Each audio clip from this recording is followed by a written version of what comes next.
Wash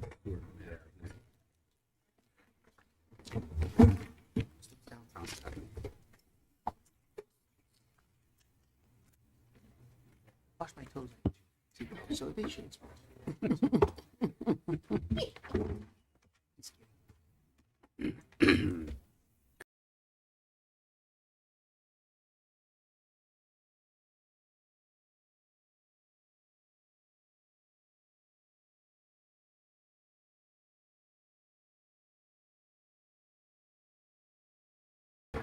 Good evening, everybody. I'd like to call our meeting to order for Monday, January 10th.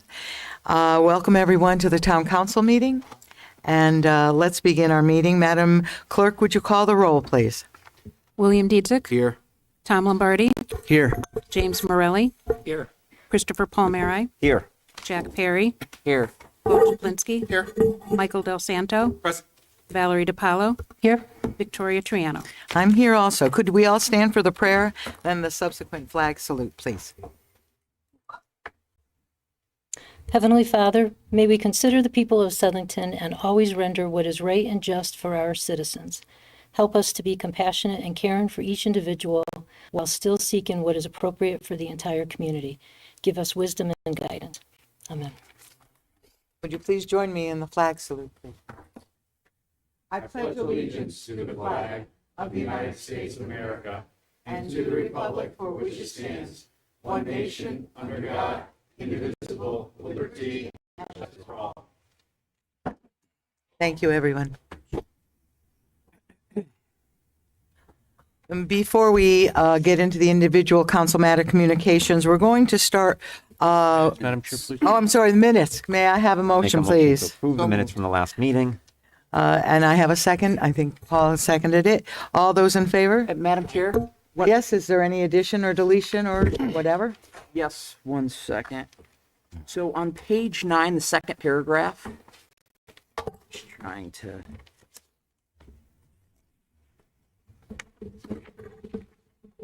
On page 9, second paragraph says there was a spirited conversation between Ms. Triano and Mr. Perry in regards to the above.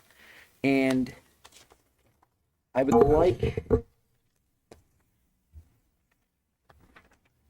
it to be changed, if possible, to a discussion of who had the floor, and Robert's Rules of Law was mentioned, and the town attorney stated that Councilman Perry had the floor. I was wondering if that could be changed. I'll amend my motion to include that. To include that. Is there a second for the amendment? I'll second. Thank you. All those in favor of changing the amendment signify by saying aye. Aye. Any opposition? Thank you very much. Anything else, Mr. Perry? Nope, that is it. Thank you. Thank you. Before we get into council matter communications by the council, I'm going to ask Annette to come forward. Annette, could you lead us in our, Mark, are you doing it or is Annette going to do it about the kit distribution? Oh, I could do that, Madam Chair. That's Yeah, fine. okay, I'm sorry, Yeah, it wouldn't be Annette. in that. Sorry, yeah. First of all, Madam Chair, I wish to thank the emergency management team, Jay and his team. Several of them are here right now. Deputy Chief and Annette are both here. Pete Romano is here. Let me tell you that they worked their tails off. We are all out there in the, shall I say, the bitter cold, and I would say every car that came by was such appreciative of what the town did. We do know there was obviously traffic issues, which is no different than virtually every town in the area, but what we have to do is take a look at that, learn from that part of it. But in my opinion, it was a massive success. We were able to distribute all the kits that we had. It went smoothly once you were on site, and I want to thank also the Plainville Science and Health District, who distributed many masks also. So in that particular case, thank you for that particular chance to say thank you to that group, Madam Chair. Yes, please extend our thanks to all concerned on that. It was incredible. That's, anybody have anything else to add? If I could just, Yes, of course, Chris. again, thank you for the work. We were obviously reacting and turning around very quickly. So, is it not? Yes, it's on. Okay. So, thank you to all involved. Thank you to the police department. I see great representation here tonight, and all the town staff that did that. Moving forward, I had spoken to the town manager. I know there's more test kits coming, so just trying to be a little bit more proactive. Mark, can you share? I know we talked a little bit about changing the procedures for maybe an online registration. I did some out to the council, but it's not ready for public disclosure at this moment. Just to say that we'd ask the public to monitor our website and our Facebook pages, the town's Facebook pages over the next couple of days, and the new procedure will come out. Okay. All right. Thank you. I think that's great too, Mark, that you are exploring another way of handling it. Okay, item B. Can I just ask a question? Of course, sure. So, Mark, just to follow up, I know we spoke about reaching out to Janet Mellon at Community Services. Was she able to reach out to Yes, Bread in for fact, Life? she received 1,000 of them. She hand delivered those to the housing authority and our other housing areas in town. I spoke with her today, and she is still responding to phone calls that I get for people who can't make it to the distribution centers, and she sets up deliveries for them also. So Is she doing that with Bread for Life too? she also delivered to Bread for Life. Good. She still has some supply left, and of course, I'll reserve some of our next supply for her also. Okay, great. Does she expect any more? From her aspect the of it, state. she did not say, so I'm going to reserve some from our. Okay. Because remember, the first 1,000 she received did not come from the town. Right. Right. Came from, Food it came share. from the food share. Okay. So therefore, the town has not used any of that, the town did not distribute her 10,000, Her 1,000. 1,000. That was from food share. Right, that was separate.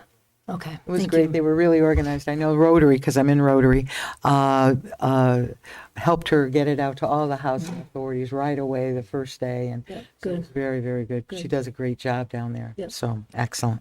Anything else, Val? No, thank you. Okay, sure. Right now, we're going to go to item B. The Southington Police Department is here. Our Chief Jack Daly, our Deputy Chief Bill Palmieri, and officers are here to do a presentation on the Southington Police Department Auto Theft Task Force. And can we shut the lights, please, over that? Thank you very much. Welcome, Chief Daly. Hi, Hi. Chief Jack Daly. What I'm going to give you is a quick background into our auto theft task force.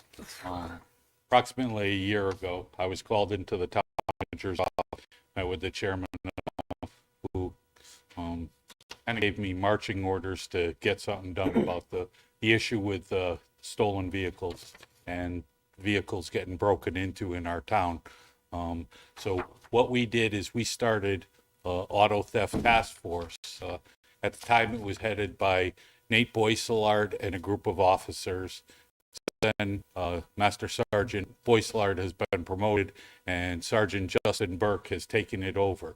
So they're going to give you a PowerPoint presentation for the results to date, and then we'll open it up for if the council has any questions. So.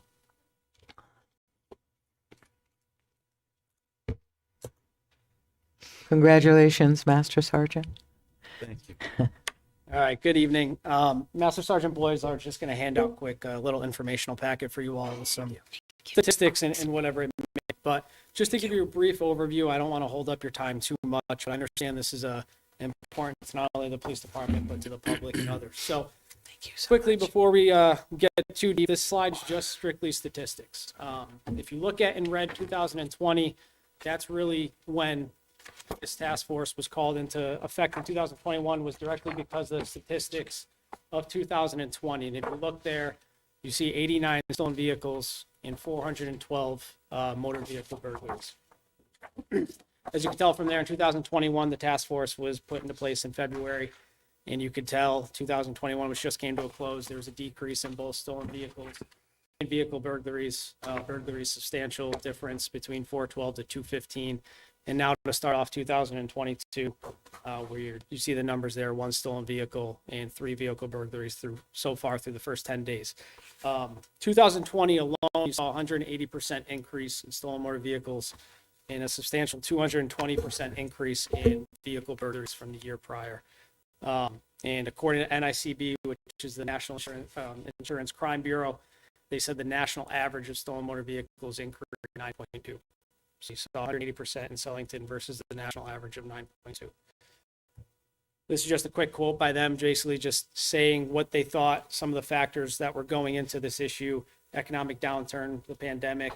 The big issue is the loss of outreach programs and public safety, budgetary and resource limitations. Just another quick statistic: a decade of auto thefts. They said that this has been a rising trend over the past decade, which really hit tip of the iceberg in 2020, which then called us into effect.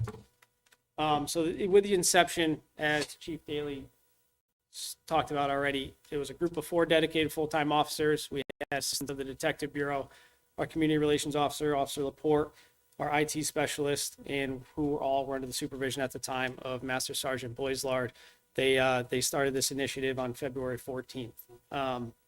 From there, really up front, was trying to figure out why Sellington was getting hit so hard and what we could do to help combat that. So in the beginning, they kind of started to identify some trends.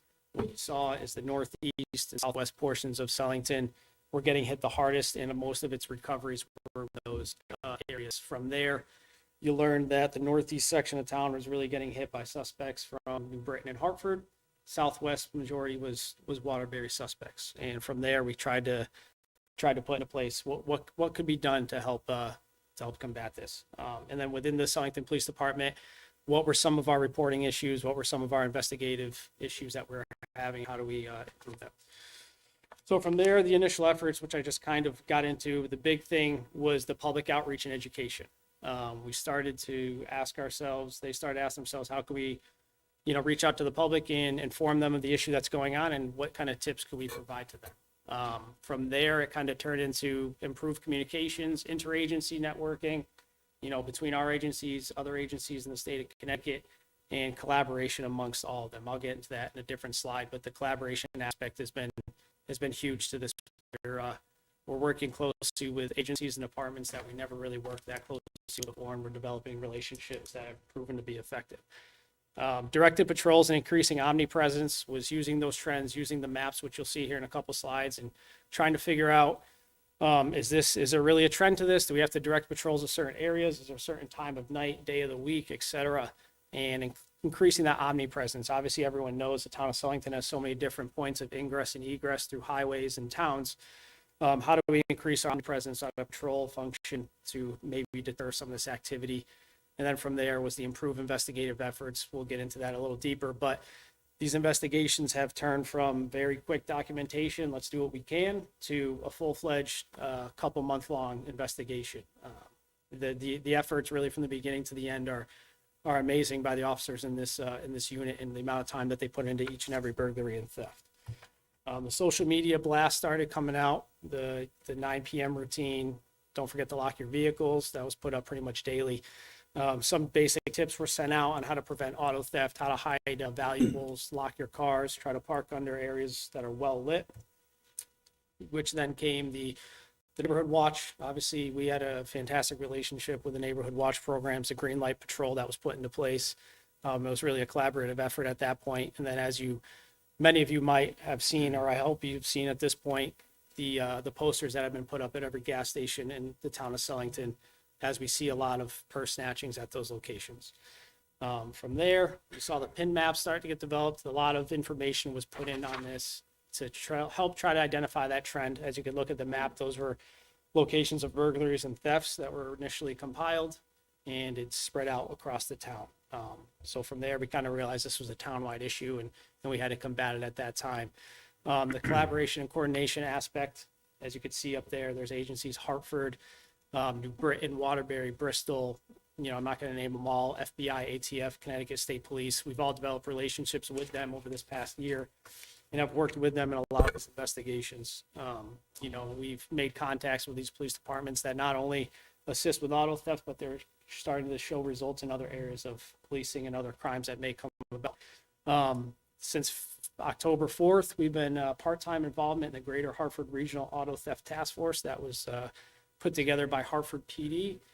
I'll get into that in a different slide. And since then, we've actually had 2 officers from the Cheshire Police Department assigned with the Sellington Police Department Auto Theft Task Force on a full-time basis. to help shadow and help develop their own auto task force from what we've been doing. Improving the investigative efforts, I kind of hit on that a little bit before, but really was how do we turn these calls for service into a full-blown investigation? What tools can we use to get hopefully an arrest or to deter any future criminal activity? What we've started to do, which was a habit that we had beforehand, but every vehicle that's either burglarized or stolen, DNA is taken from that vehicle. If it's stolen, we hold it for prints. When it's recovered, we'll process the entire vehicle, send DNA to the state. That a couple month-long process, backlog down, and then we'll eventually get information back to the lab. To date, we've had numerous hit notifications, which basically means that the DNA taken from the vehicle has indeed hit an offender who has been incarcerated or arrested prior, whose DNA was on file. It's been extremely successful. It's led to arrest in numerous of our cases. It's also for other jurisdictions and has led to other arrests in other agencies. And really, it's been covering all avenues prior to closing the investigation. Video is huge. We have the Ring Neighborhood app, which we use. We ask for video surveillance from the public. There's a lot of other investigative techniques that I'd rather not give away to the public that we use, but have been extremely successful. That's our bread and butter. The Ring app, which I said, and collection of video surveillance that has been huge. Video is extremely important in what we do. Anything from clothing to, you name it, shoes could really lead us to an arrest as far as video surveillance goes. Sulington was one of the first municipally run auto theft units. Hartford had a small unit already going before this, Greater Hartford, which was about 3 officers. Waterbury had something prior, about 2 officers working in the city of Waterbury. So the numbers and the resources put to auto theft were relatively low before all this was put into place. We realized early on that this was a regional problem. Obviously, Sulington was hit really hard. The whole Greater Hartford area was also smacked pretty bad by this issue. And it also extends down to New Haven. You're seeing it down the 84, I-91 corridor, and other surrounding states are seeing it pretty bad as well.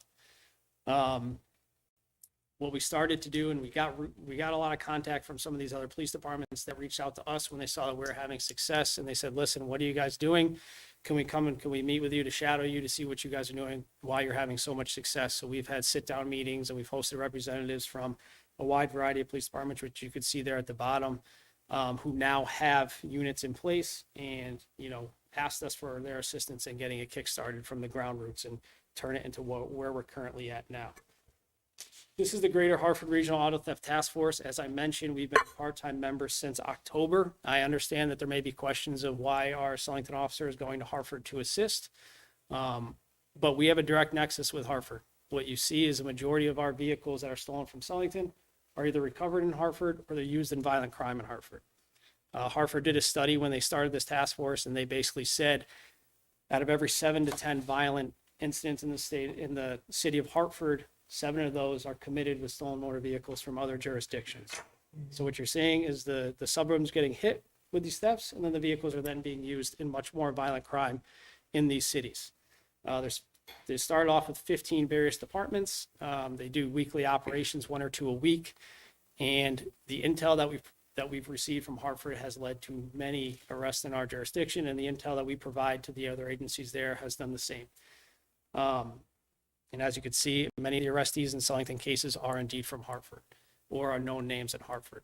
And as of December 31st, since October 4th, there was 103 stolen motor vehicles, 38 stolen motor vehicle arrests, 10 firearms recovered, 31 various warrants served, and 27 other arrests made by this Greater Hartford Auto Theft Task Force. This is just to highlight the firearms recovered by our personnel in Hartford. These are firearms that, in some of these videos in Sulington, you can see that these suspects are carrying firearms. The firearms being carried in Sulington lead to these cities and are being used in violent crimes in cities by these suspects. From there, the National Crime Bureau had a sit-down with us. They really liked what we were doing so much that they offered the Sulington Police Department a $7,620 grant to fund an undercover rental car for a year. What they said to us is, listen, we haven't seen a town or a department the size of Sulington have this much success with auto theft related work. Excellent. And they provided us with the longest duration grant provided by their agencies to a department of this size in the Northeast. Originally, when we first talked to them, they said, let's give you 3 months. We sent them over the statistics of what we've done, and they said, well, let's give you a year. This is phenomenal, and we want to give you the tools that you need.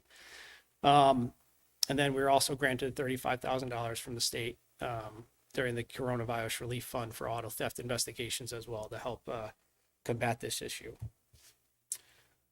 So 2020 versus 2021, this is the main statistics here. We saw a decrease of almost 200 motor vehicle burglaries, about 25 motor vehicle thefts. Theft of motor vehicle parts I threw in there, that's the current issue. That's the catalytic converter thefts that we're seeing rise throughout the town and throughout the state. Our average recovery time split from 4+ days, sometimes up to weeks, to under 2 days to recover a stolen motor vehicle. Our number of arrests went from 6 in 2020 for auto theft to 66 incidents, resulting in an arrest involving approximately 27 different suspects, 6 adults versus 21 juveniles. The court was nice enough to let us lump a lot of cases or a lot of burglaries and thefts into one case, less paperwork for both. So that's why you see 66 incidents resulting in arrest, but that's 66 different burglaries or motor vehicle thefts that arrests have been made on. We currently have other cases that we're submitting arrest warrants for as we speak. We just submitted another one today. And with that being said, the information provided by Southington Police Department, I can't even put a number on the amount of arrests it's led in other agencies to this point. So it's really been a collaborative effort. That's all I have for you today. I gave you all packets. It's kind of got this PowerPoint and it's got a summary of what we've done to this date. But I want to thank you all for your time very much and your support in this cause. Thank you. Well, we want to make sure we thank all of you for your effort. Truly amazing statistics, and the fact that we are being hailed as a model for task force all over the state. And so I want to just say congratulations to our wonderful police department and the task force specifically. And I'm not sure, are there any questions from our council? Madam Chair. Yes, please, Mike. I'm just astounded at the statistics, just incredible. Great presentation. And it's working. What we're doing is working. When people want to copy what we're doing something right. Great job. Keep up the good work. Yeah, great. Anybody else? Madam Yeah, Chair? Val, sure. Yeah, I just want to say the same thing. I spoke with Chief Daly and Chief Palmieri, and it's great that this is a model for other towns. I just had a quick question. Are you finding in Southington that with some of these crimes, is there an increase on more violent crimes, or is it kind of staying with the vehicles and the, As far as within South Southington, just within Southington? what you're seeing with these stolen motor vehicles is that they're then used for crime. Outside of Southington, though. Yeah, Right. I mean, statewide. Right. Vehicles are being transported. The amount of miles put on each one of these stolen vehicles is astounding. Yep. We had one recovered just a couple weeks ago that was in New Canaan earlier that month. So they're covering the whole entire state. Had suspects arrested, and then they're doing the same thing in New York a couple days later. So it's multi-state. I mean, Yep. it's leading to violent crime in a lot of different Right. towns. So the DNA is just so important, right? It's been a huge part of the investigative. It doesn't always lead to information. If DNA is not in file, we store it and hopefully come back to in a couple months if they do end up having their DNA put on file. But yeah, it's part of that investigative technique that's Right. Because I just think that's really important for people to know that there's been crime in Southington, but we don't want there to be, as we talked about Chief Daly, sometimes the crimes start to become more violent. They get more brazen. Right, so that's good to know. Very good. Chris, anything? I share the sentiments of other council members. Thank you for all your work. It's really impressive. 2 things of note that I want to point out. Number one, I want to thank the residents for especially their partnership with you through different cameras and the Ring app that you mentioned. Sharing that information with you, I'm sure, is very valuable to help track down. So thank you to all residents that are sharing that information. Please continue to do so with the police department. And second of all, not a surprise, but I know you mentioned 2 cities that already had task force, but it's very impressive that Southington was one of the first communities to have a task force similar to this. Not a surprise, but just kudos to the department for being leaders statewide. So thank you. Wonderful. Madam Chair. Oh, yes, please, Paul? I too wanted to say thanks. I was one of the statistics back at the beginning of this, and so I was trying to be a model to help get the task force going. What not to do. But but and kudos to the team. Within an hour, my car was recovered in Hartford. So I'm a witness to some of the statistics that you're saying. I will say it appears to me, and you can validate a motor vehicle, that there are, it can be dangerous, and it can be dangerous for everyone involved, including you all. So please be safe, and thank you so much for your efforts.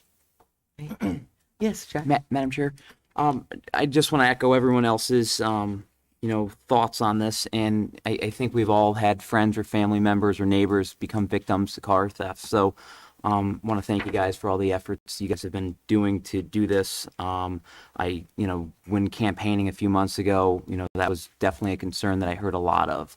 So it sounds, good that your efforts are paying off, and we have less thefts and more arrests, because I think that was one of the biggest things, is that when somebody becomes a victim to a car theft or any crime, and there's nobody, having, a penalty faced on it, I think that was probably the most upsetting part, is you become a victim and then the person gets away with it. So I want to thank you guys for all that you guys have done, and it's just nice to see Southington being a leader again on another great effort. So thank you.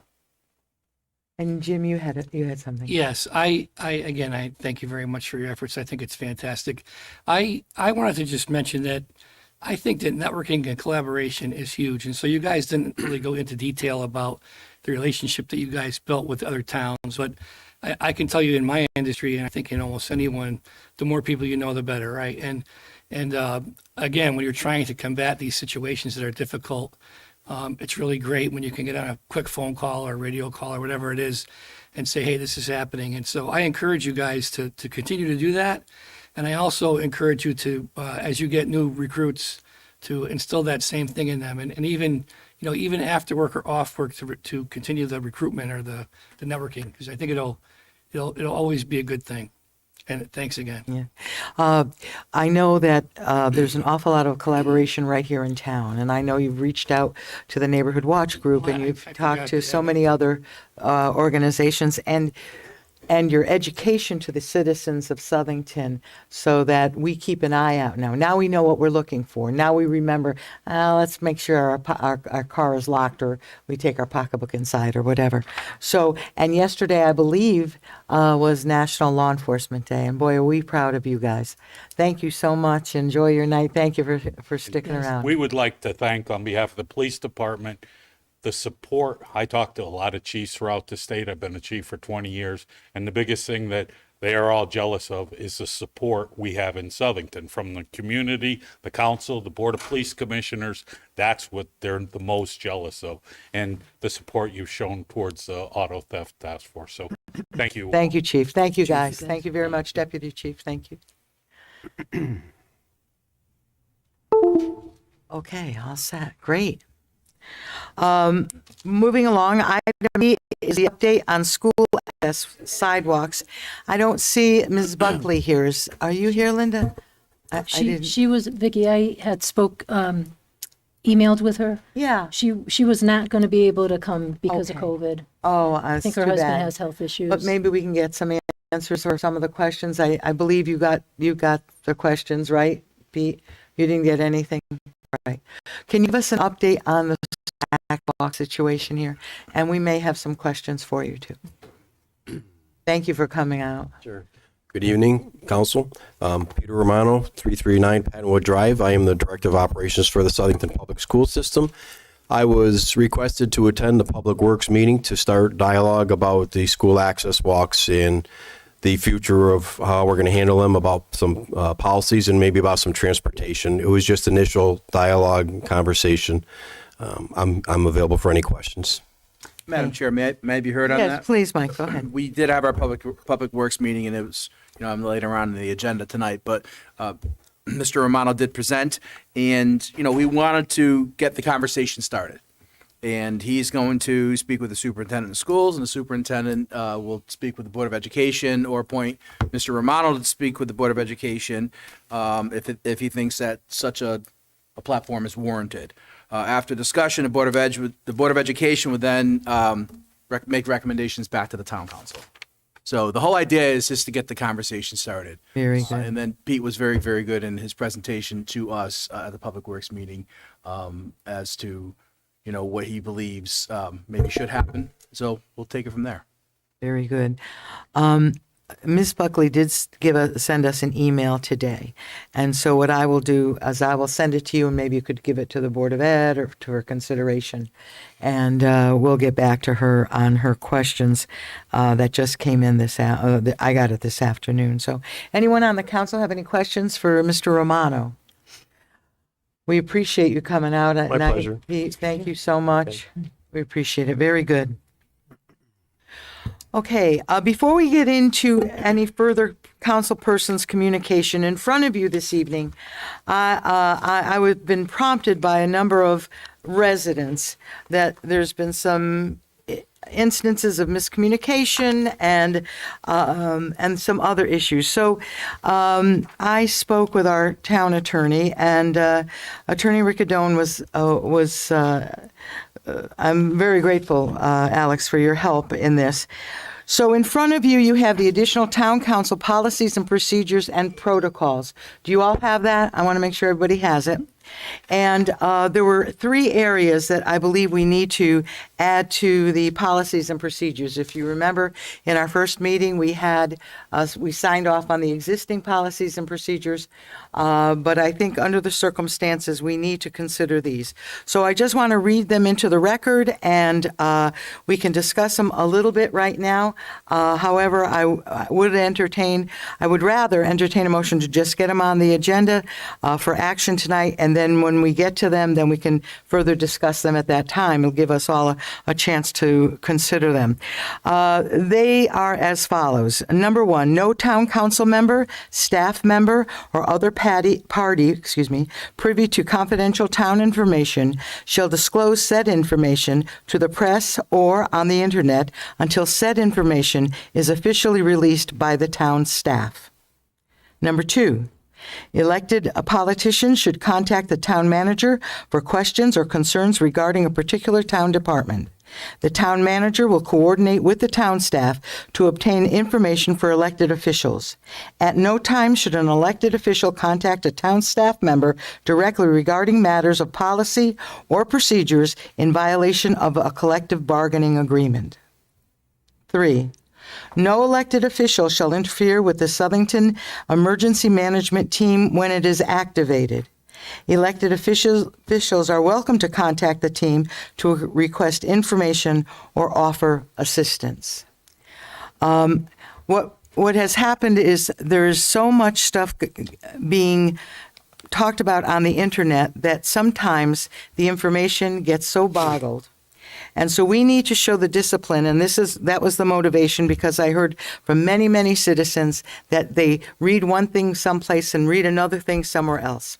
So this way, it makes the policy very clear and very focused, that we as elected officials are concerned about the town, but we flow through the town manager as far as the departments go, as far as anything that has to do with emergency management, and any concerns about policy or personnel. That all is under the town manager's umbrella. And our department heads meet with the town manager every single week. And it should flow from the town manager. If we have a question, doesn't mean we can't ask a question. I just want to make sure the flow is correct. And I also want to make sure that we release the information after the town manager or the designated staff does, because we want to make sure that what the people receive is accurate and clear and does not cause confusion or misunderstanding. So I would like to just have a motion to get it on the agenda for later on. Madam Chair, I'll make a motion to have it added under new business, section D. I'll Madam accept Chair. that, and Paul, I'll put you down a second if that's okay with you. Yes, Madam Chair. Thank you. All those in favor signify by saying aye. Oh, I'm sorry, discussion, of course, I'm sorry. I don't quite understand where this is coming from, so I am not in favor of adding this on for action tonight. I think you're just handed it to us. I didn't see it until the minute I walked in here this evening. I'm sure I speak for the three of us. So I'd rather, I mean, I don't see any reason why we can't digest it and put it on for a next agenda, because again, I knew nothing about it until Yeah. moments ago. I know, we just got it through. Yeah, is he speaking for all of you? Well, you said you Well, just I- got it, but you initiated it. I so- initiated, but I got the final draft, just. But it might make sense to be able to have some time with it, maybe speak with the town attorney about it. I would just hate to be taking action on it tonight. Yeah. Jack, did you want to Yeah, say anything? Madam Chair, I actually reached out to Attorney Riccadone earlier today, trying to, again, being a freshman councilman, I was trying to get a little bit more updates or understanding of policies and procedures. I know that we get a lot of communications through our emails, and I think it's our job as elected officials to listen to the community, engage with them. There was obviously a lot of confusion. Any of the emails, and I think some of this may be directed to some of my social media posts. Anything I posted, I took, again, anything that said that we couldn't share it, I did not share any of that. So all those emails that said I couldn't share, even though they're FOIable, I did not share any of those details. It was when there was official release, I made sure that I followed the same wording, so the wording was the same and it wasn't mine. So again, I think it's our job to obviously digest this. This is kind of just thrown at us tonight. I already reached out to Attorney Riccadone trying to set up an appointment to meet with him because again, I think in this day and age, it's a different era. And I think we need to use all of our skill sets or all of our tools that we have to be able to reach out to our residents.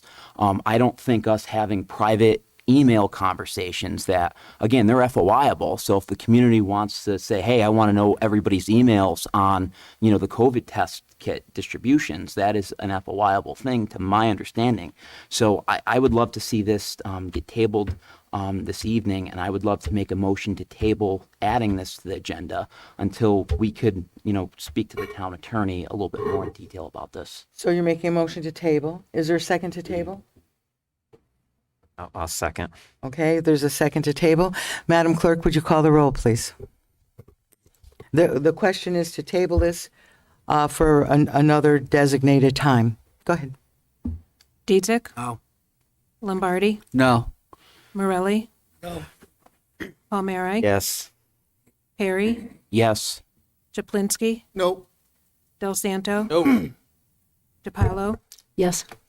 Triano? No. So we'll go back to the original motion.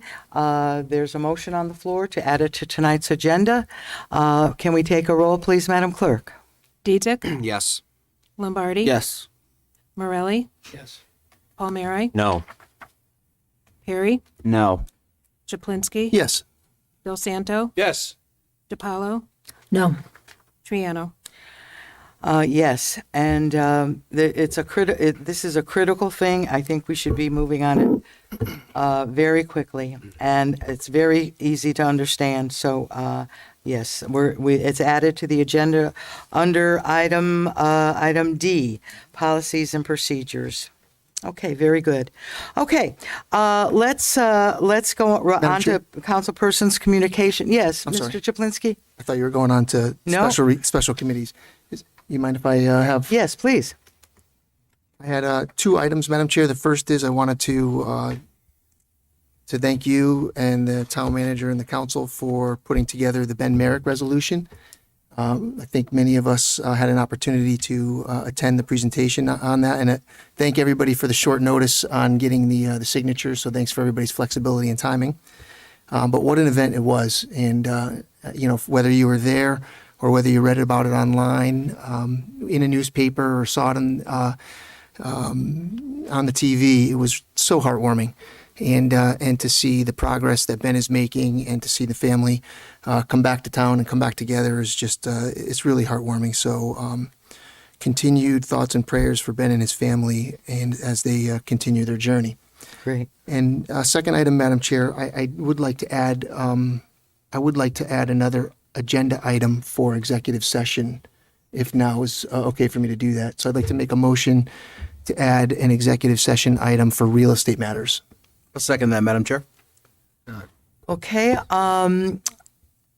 is there any discussion? Discussion. Yeah, go ahead. Councilman Shaplinsky, no action outside of. No action outside of Thank executive you. session. Thank you. Might as well call the roll on that too, Madam Clerk. Dietzick. Yes. Lombardi. Yes. Morelli. Yes. Palmieri. Yes. Perry. Sorry. Sorry, Chris. Sorry, Mike. I didn't mean to laugh. Yes. Try to be you. I just can't. Sorry. Can't live up. Maybe in another life. Let's try that again. Palmieri. Yes. Perry. Yes. Chaplinsky. Yes. Del Santo. Yes. DiPaolo. Yes. Triano. Yes, thank you, everybody. It's added as item E. Very good. So let's continue on with Councilmatic Communications. Anybody have anything they want to share tonight? Actually, that's not added as item E. Is an executive session? Executive session. Executive session. Right. So it's So- not. oh, it would be under B? new business. It's just. Okay, yeah, it's its own thing. that's fine. Thank you, Chris. Very good. Anyone have any executive, have any added Councilmatic Communications? Thank you. Councilwoman or Madam Chair, I would like to speak if I can. Thank you. Okay, go ahead. Mike.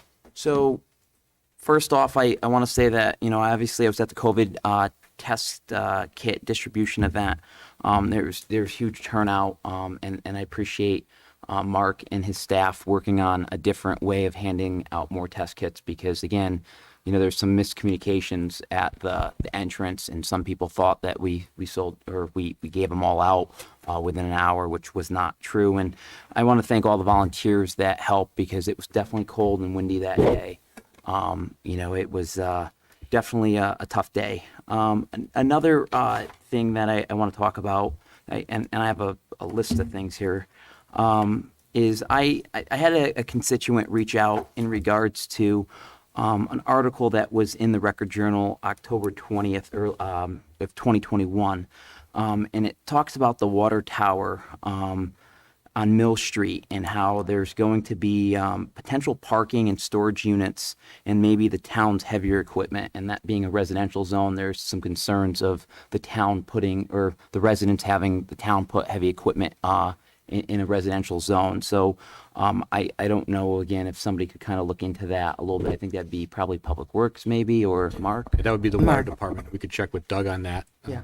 It's town land, but it's operated by the water department. So Ned and I will check with Doug on that. Okay, I appreciate that. Another thing from a constituent that that reached out to me was about the housing authority. Is there any update on 500 Pleasant Street with the updated furniture in their rec room in the event of power outages? That's where they go to obviously stay warm. So they wanted to see if there's any update on that as far as if anything was done with the housing authority. Thank you. I don't know if, Alex, can you address that? I can Or address that, Alex is on the housing not authority. in my capacity as town As town attorney, attorney, but no. as a board member. Are you speaking about Carter Lane or Main? It was Pleasant Street, 500 Pleasant Street. Street? I guess they've been told for years now that there's furniture, updated furniture, and I guess some furniture was removed out of that rec room. So nothing was brought to the commission's attention. I will reach out to the executive director tomorrow to try to get some situational awareness on that.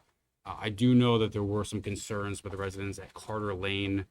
Those are in the process of being rectified. There were some issues with the community center there. So I know that's what we've been focused on the last few months.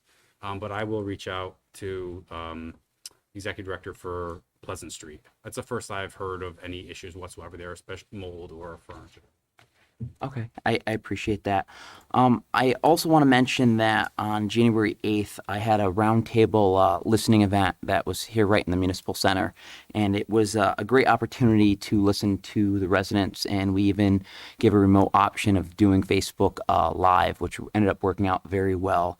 Wish that, more people, elected officials would have been able to attend that. But I get it. There's a lot going on, especially this time of year and COVID cases that are spiking. But I want to I'm going to give you guys a little bit more in-depth stuff that I heard that day, but I just wanted to touch base on a couple things that, seemed to be mentioned that day. was, again, school surveys with kids. I think it was about, their safety, what they would want to see done in the schools.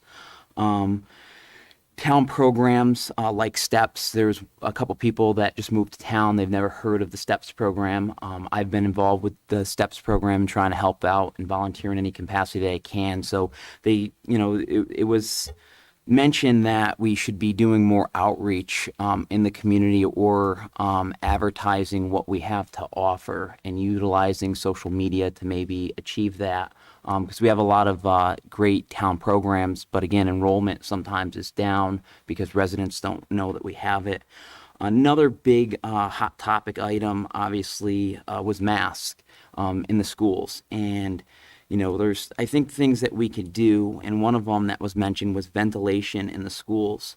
I think if we could, look at using some of our COVID relief money towards making our schools safer, in that aspect. I don't think this is, going to go away anytime soon. And, I think it's important that we try to, do what we can for the residents as well as the safety and the concerns of the students.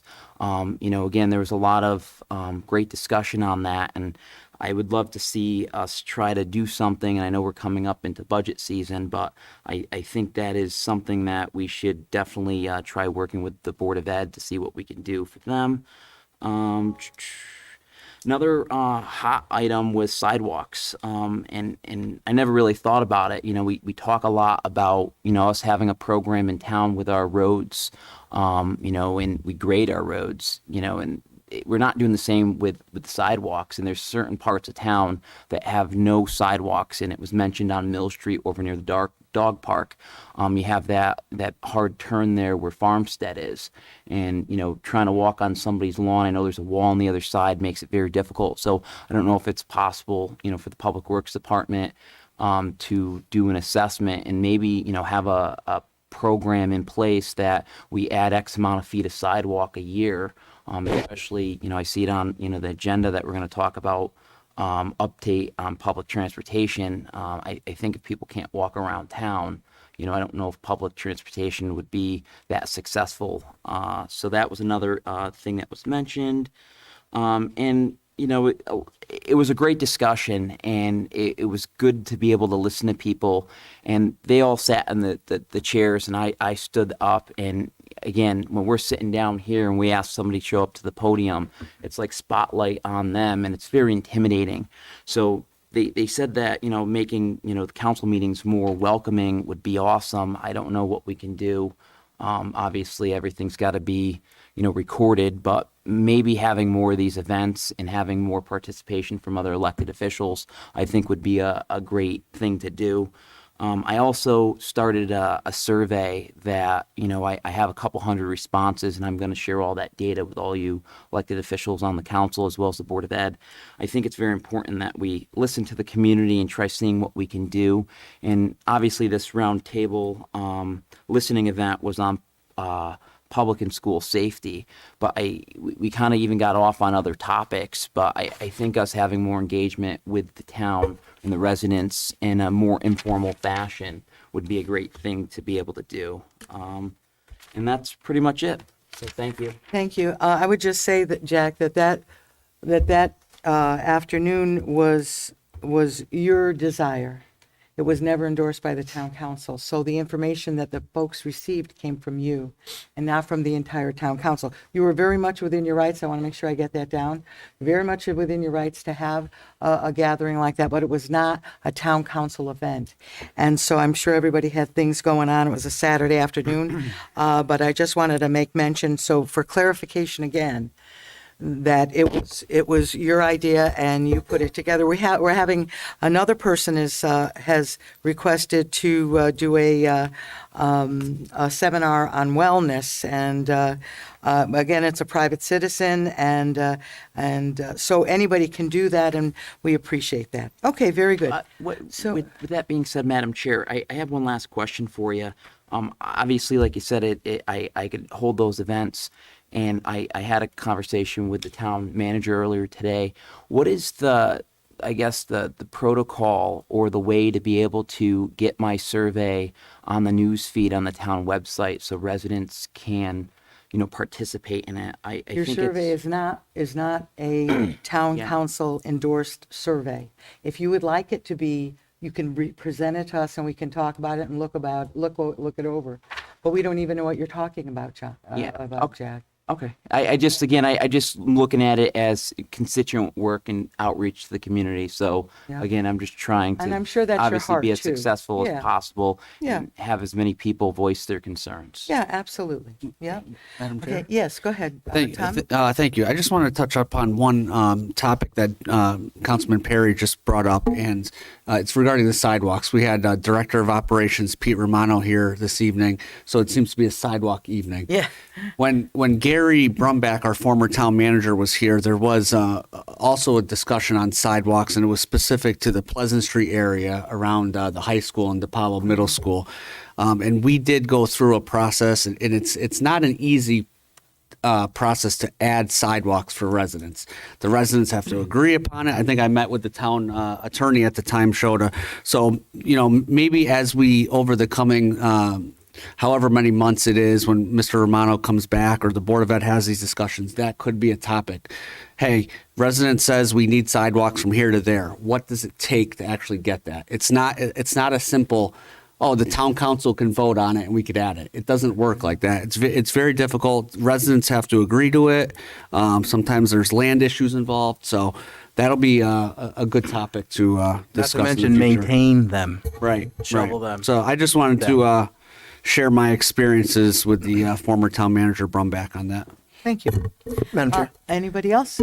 Yes, Paul? Just to expand on that, we've had a number of discussions at the Public Works meeting about sidewalks in the last 2 years. Going back and looking at the minutes, there are some areas that have been identified as some some areas of high desire, either from folks who are on the committee or from residents. There is a policy in place. It is on our website. So if there is an area that we want to put, or that the town wants, the community wants to put sidewalks in, there is a reimbursement program, and under certain conditions that can be done, and that can be found on our town website.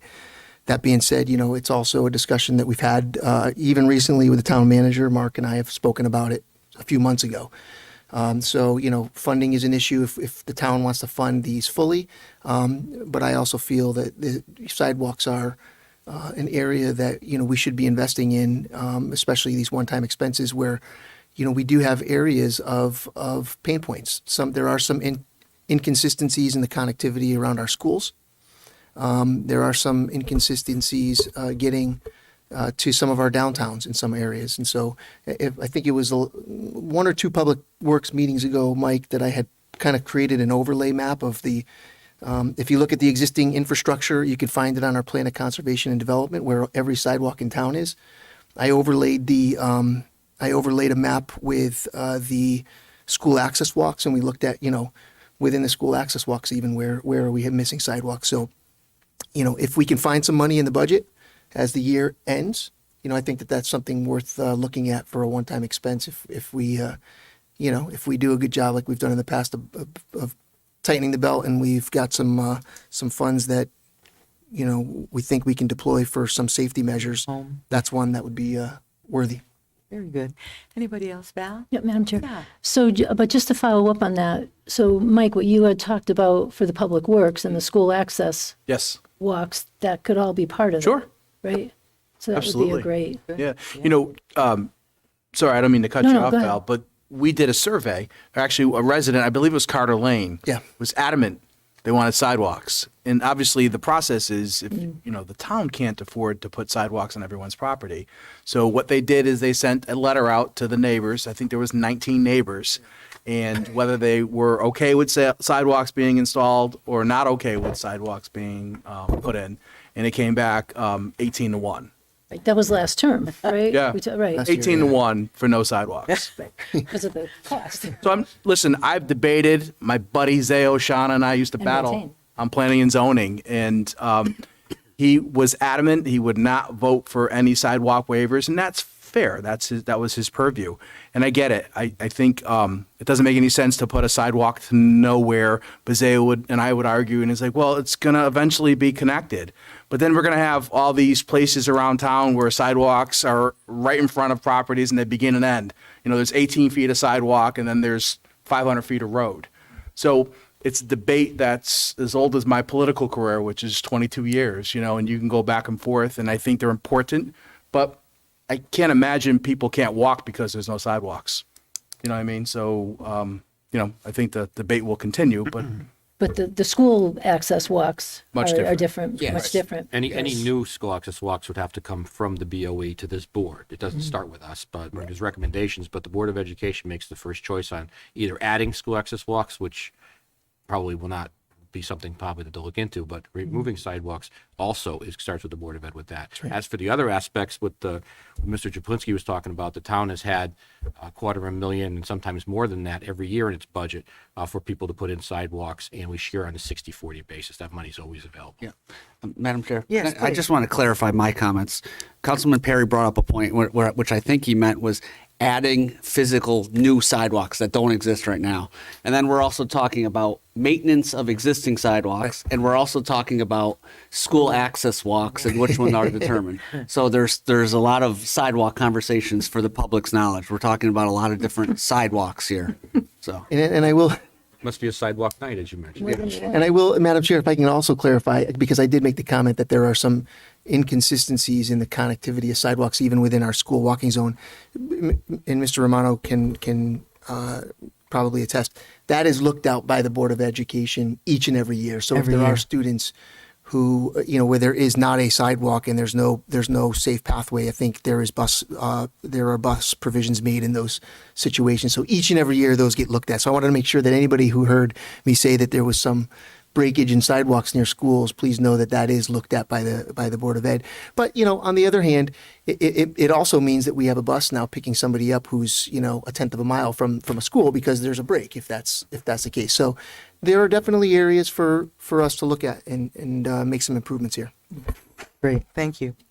Chair? Yes, I please. did have something for Yes, please. Councilperson Communications. So I just wanted to, with Martin Luther King holiday next Monday, I just wanted to give a shout out to Rise Up Connecticut. And they had the project going for 39 murals in 39 towns in Connecticut for the 2022 Martin Luther King holiday. And I think they hit that. I was trying to get in touch with Matt Conway. So I just wanted to just say, as far as our town and what we were able to do, the late Mary DeCroo said, it starts with an idea and the community makes it happen. And, she couldn't have been more right. The creation of that mural really were her words in action. So I just want to acknowledge Mary's courage and her vision. I want to thank the wonderful artist, Amita Roller, the Melanin Moms that helped to work on the mural, all the organizations, the businesses, the individuals who sponsored the project, all the volunteers, people who helped paint the mural and helped to celebrate it, and all those in our community that continue to support diversity and inclusion in our community. I just want to thank you. And I think, and I hope that this is a way that we continue to honor and reflect upon, the life and legacy of Martin Luther King. So thank you. Thank you. Yes, Chris. Actually, perfect segue. Normally, and I know many of us have attended in the past, First Baptist Church, under the leadership of Reverend Sharon Holt, holds a Martin Luther King event service. Unfortunately, they made the difficult decision to not do that this year because of the uptick in COVID cases. So I'd just like to thank them and recognize the church for doing that year after year. And Each year they do recognize 2 middle school students, so they are still doing that. Oh, good. Great. And next time maybe I can share the names because they're still not public yet. But I want to thank them they're going to come to the 2 middle schools and recognize the students there because unfortunately the ceremony can't be held. So again, that would have been this coming weekend. So It's always such a moving event. Too. I know. It's wonderful. Yeah. so I want to thank them for their leadership, especially in difficult times like this. And then I'd also like to give just an update. A month ago, I shared with you some updates about STEPS, some great next steps related to STEPS. So I mentioned the STEPS prevention curriculum, which has taken the place of DARE. That is now passed both the Board of Education as well as the Board of Police Commissioners. So that's been approved and will now replace the DARE program. Again, in partnership with the police department. We're most excited that the DARE vehicle will now be the STEPS vehicle. You may see that driving around town. So now the police department next steps, they're looking for 8 to 10 officers that will be partnerships to go into the classroom to distribute It's those very lessons. exciting, Chris. I had a chance to talk a little bit. We're supposed to continue our conversation. We didn't finish it with Megan, and it's a very, very exciting thing. Awesome. Everyone. I wish the police department was here just to share our thanks to them. Also with the police department in partnership, they're continuing, the Southington Police Department and STEPS are continuing compliance checks to make sure that alcohol, tobacco, and vaping products are not being sold through Southington merchants to children that are underage. So again, thank you to the police department and the partnership. And finally, if you remember, I shared with you that STEPS applied for and received another grant.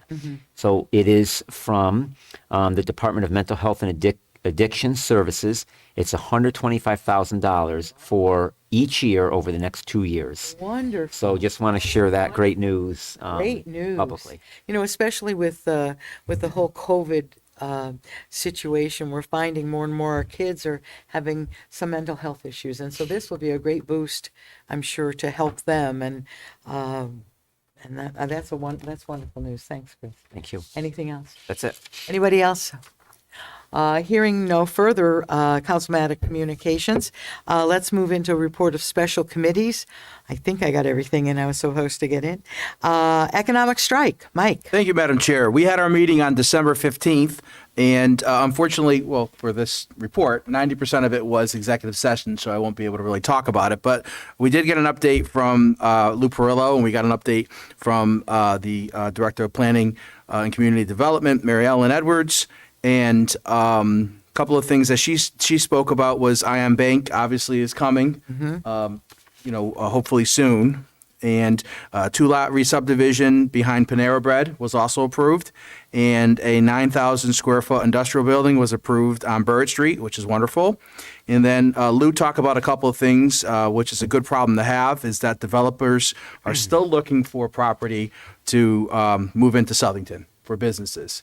So Lou is assisting with them, and Lou said that he's working with local banks for loan coordination as well, which is also important, and he would like to organize maybe in the spring a loan symposium to try to help some of these businesses that are trying to come into town. So a lot of good things happening with Lou Perillo in his office, and I can't say enough about the Economic Strike Committee that we meet and speak and have Lou come in and tell us what's going on, and a lot of good stuff to follow.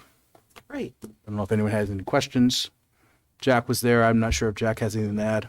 No, you touched it all. Thank you. Okay, let's move on then. Self-insurance. Thank you, Madam Chair. Self-Insurance Committee met on Wednesday, December 15th. Councilman Perry and myself were in attendance. The first order of business was to review the fiscal year 21-22 budget, which is the year that we're currently in. And through the first 5 months of the year, the self-insurance fund is approximately $888,000 under budget, which is good news for the self-insurance funds. Next, we took our first look at our funding level for fiscal year 2022-23. In the Self-Insurance Committee, we look at the actuarial projections from Anthem, and our fiscal year 22-23 projection is $24.5 million. Now, our fund balance is very healthy, which it has been over the last couple of years, and we came up with a policy to draw it down. So we're expecting to draw down $1 million of fund balance. So for a total cost to the taxpayers and town employees of $23.5 million, which is an increase of $1 million from prior year where we landed at $22.5 million. That was our first meeting, December. We are going to continue to monitor this number as we get more actuarial numbers in, with the final number from the Self-Insurance Committee being recommended in March, and then it will go to the Board of Finance and Council.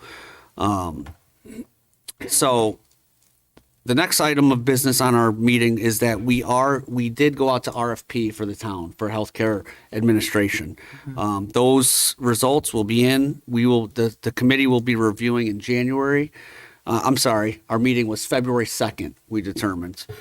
So we will be reviewing that, and any decision will be made in March or April at the self-insurance level. Okay. Are there any questions or additional comments from Councilman Perry or any other council members? Hearing none? All right. You wanted to Oh, give and us an update additionally, while I have the floor, Councilman Palmieri and myself, we will be reporting on the Apple Harvest Committee at our next meeting. Festival coordinator Dave LaPrade was waiting on, I believe it was one additional invoice, which I think came in late last week, but we had already set the agenda. So we will be reporting on that at our next meeting. Very good. Thank you so much. All right, Public Works, Mike? Thank you, Madam Chair. We had our Public Works meeting last Wednesday, and a couple of highlights from that meeting was that I'm very happy to announce that leaf season this year came in under budget. $194,000 was budgeted for contractors, and $128,000 was used. And $51,500 was budgeted for labor, and only $39,000 was used. I had asked in the topic of leaves, after there was a lot of confusion from the residents last year about which zone and which street their zone is, and I asked if there's an easier way we can maybe put something up on the Town of Southington website. And I was very happy to announce a couple of days later, someone, I can't remember who, I meant to write it down, I forgot, someone from Annette's division worked on it and created a spreadsheet. And you can actually now go on the town website and put your street in, and it tells you exactly which zone you're in. Oh, great. So hopefully next year for leaves, we'll have a little easier time for the public to go onto the town website and great. figure out exactly when their leaves are going to be picked up. Moving on, trail during the engineering division, the trail from Lazy Lane to the town line property into Plainville, they're still held up with one company who's not willing to go up their property for the trail to continue. So they're still working. The state of Connecticut is involved in it. They don't want to do eminent domain in something like this, so there's still more negotiations that have to occur. And Jim Grappone spoke about Plantsville safety improvements, and it's his hopes to put a shovel in the dirt the spring of 2022, which is coming up. DOT has their final checkpoints, and we think we're good there, so we're hoping, fingers crossed, for something happening this spring. As we mentioned earlier, school access walks, I've already spoken about that. And we also have the topic of West Street and Prospect Street. The chief was there, and obviously we need some action there. There were 19 accidents at this location in the past year, which is not okay. So we are doing a study to see whether a light or stop signs, a four-way stop needs to necessitate that. The chief is not sure that there's enough traffic for that intersection to have those types of stop gaps, either a stop sign or a light. So at the very least, I'm in discussions with the town manager and with Annette with regards to possibly putting up more signage, something along the lines of what's outside of the Palo Middle School, to kind of stop folks, or not stop folks, but just make folks think a little bit more if they're going above the speed limit, some flashing lights or something to try to help them. And then lastly, we've created, the Public Works Division created a subcommittee. This past year, a resident contacted, Michael Riccio contacted me and asked if maybe there was a way we can maybe do an upgrade to the town green, with regards to not only the Christmas decorations or the Christmas lights, but to actually look at the town green as a whole. I think everyone would agree that the town green should look magnificent all the time. So we created a subcommittee that's going to work with talking about any upgrades to the town green. And that's going to be myself, Mike Riccio, Kevin Bodwin, sorry, who's on the Public Works Committee, and what's that? Bedoin, sorry. I know two people with the same last name, but it's pronounced differently for both, so I apologize to Kevin. Yeah, so I'm covered. So Diane Thompson from Soka fame is going to good. help us, Yeah, great. and Bill Hansen, because Billy Hansen, who works for the Highway Department, and the town green is his baby. So we just want to make sure we include him in any ideas that he may be able to give us as well. So we're in the hopes that by next Christmas, when the green is decorated, it's going to look great. It looks good now, but I think we can make some improvements. Absolutely. So more to follow on that. Great. Anybody have any questions? Yeah, Chris. Go ahead. Just a comment with the leaf collection. Yes. And I don't know, more maybe to the town manager. Can we use our robocall system to target, I think we can, target specific areas of town and do a robocall a week prior to leaves that, this area of town, your leaves will start pickup will start and give them the date, because you can pinpoint Right, areas you of could town. do the, actually, Mrs. Turnquist has thought of that also for next year, is that, I believe it was brought up to give 6 different updates, and we talked about the fact, and Mrs. Turnquist mentioned the fact that we could use that part of it. Obviously, we don't like to use the 911 system, reverse 911 too often, but that's something that we can use for that aspect of it. And that's why I'm thinking if you target the specific area, so the whole town isn't hearing when all the zones are, but only your own Zone, that they're going to come out to that zone. That's smart. Yeah, Okay. Idea. that's All right. great. Yeah, thank you. Paul, you got the heat under control over there? I have to turn the heat up. I can see a lot We're freezing I'll in roll here. over there and turn the heat up. Roll on over, Paul. Any other questions with regards? That's my job. Are there any other questions? Jeez. Sorry, Madam Sorry, Chair? Madam Chair. Yes, please. I want to thank Mr. Del Santo and Annette Turnquist for responding to an email. I was at the Public Works meeting, and I had some questions again on what the typical protocol is for the salting. And, again, she gave me a lot of great info. So I want to thank the chairman, Del Santo, and Annette for providing that, because, again, I think it's very important. And I know that Wednesday there was that ice in the morning. So it was something that I was asked by a lot of people about. So that will definitely help me. So I appreciate that. Thank you. Very good. Thank you, Madam Chair. Great. Well, let's go to the Library Building Committee. Had your first meeting, Jim? Yay. We had our first meeting last week on the 5th, and it was primarily organizational. We appointed Paul Champagne as the vice chairman and established the executive committee, which is Mr. Shota, myself, and Paul. We decided as a group that we would put our first requests out for the manager's position, construction management, and then 2 weeks later, we're going to follow that with the bid package for architects. There was a bit of a delay due to some technicalities in the bond from the state for the $1 million bond. So we have to do some more paperwork before we can submit those. They will go out probably in another week or so. And I think we allowed 3 to 4 weeks for responses, and then we'll be whittling down the list and interviewing people probably toward the end of February, first part of March. Our next meeting is actually scheduled for February 2nd, but we may not have that meeting. I'm not sure it's going to make sense to have a meeting then, but so look for a reschedule on that probably toward the end of February. Thank you. Any questions for the Library Building Committee? Yeah, go ahead. I have a question. Thank you, Councilman Morelli. Actually, a comment for yourself and the town manager. When the bids are open, that'll be on the homepage of the town website. I'm assuming.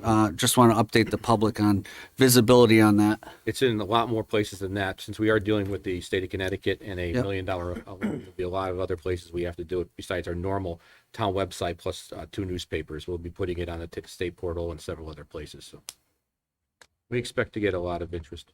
Thank you. I think so too. Anybody else have any questions? One more thing, sorry. Okay. Also, thank you to former Councilor Paul Champagne. He worked very hard on the calendar house a few years back as well. So He was a unanimous choice for vice chair. good. Thank you. Great.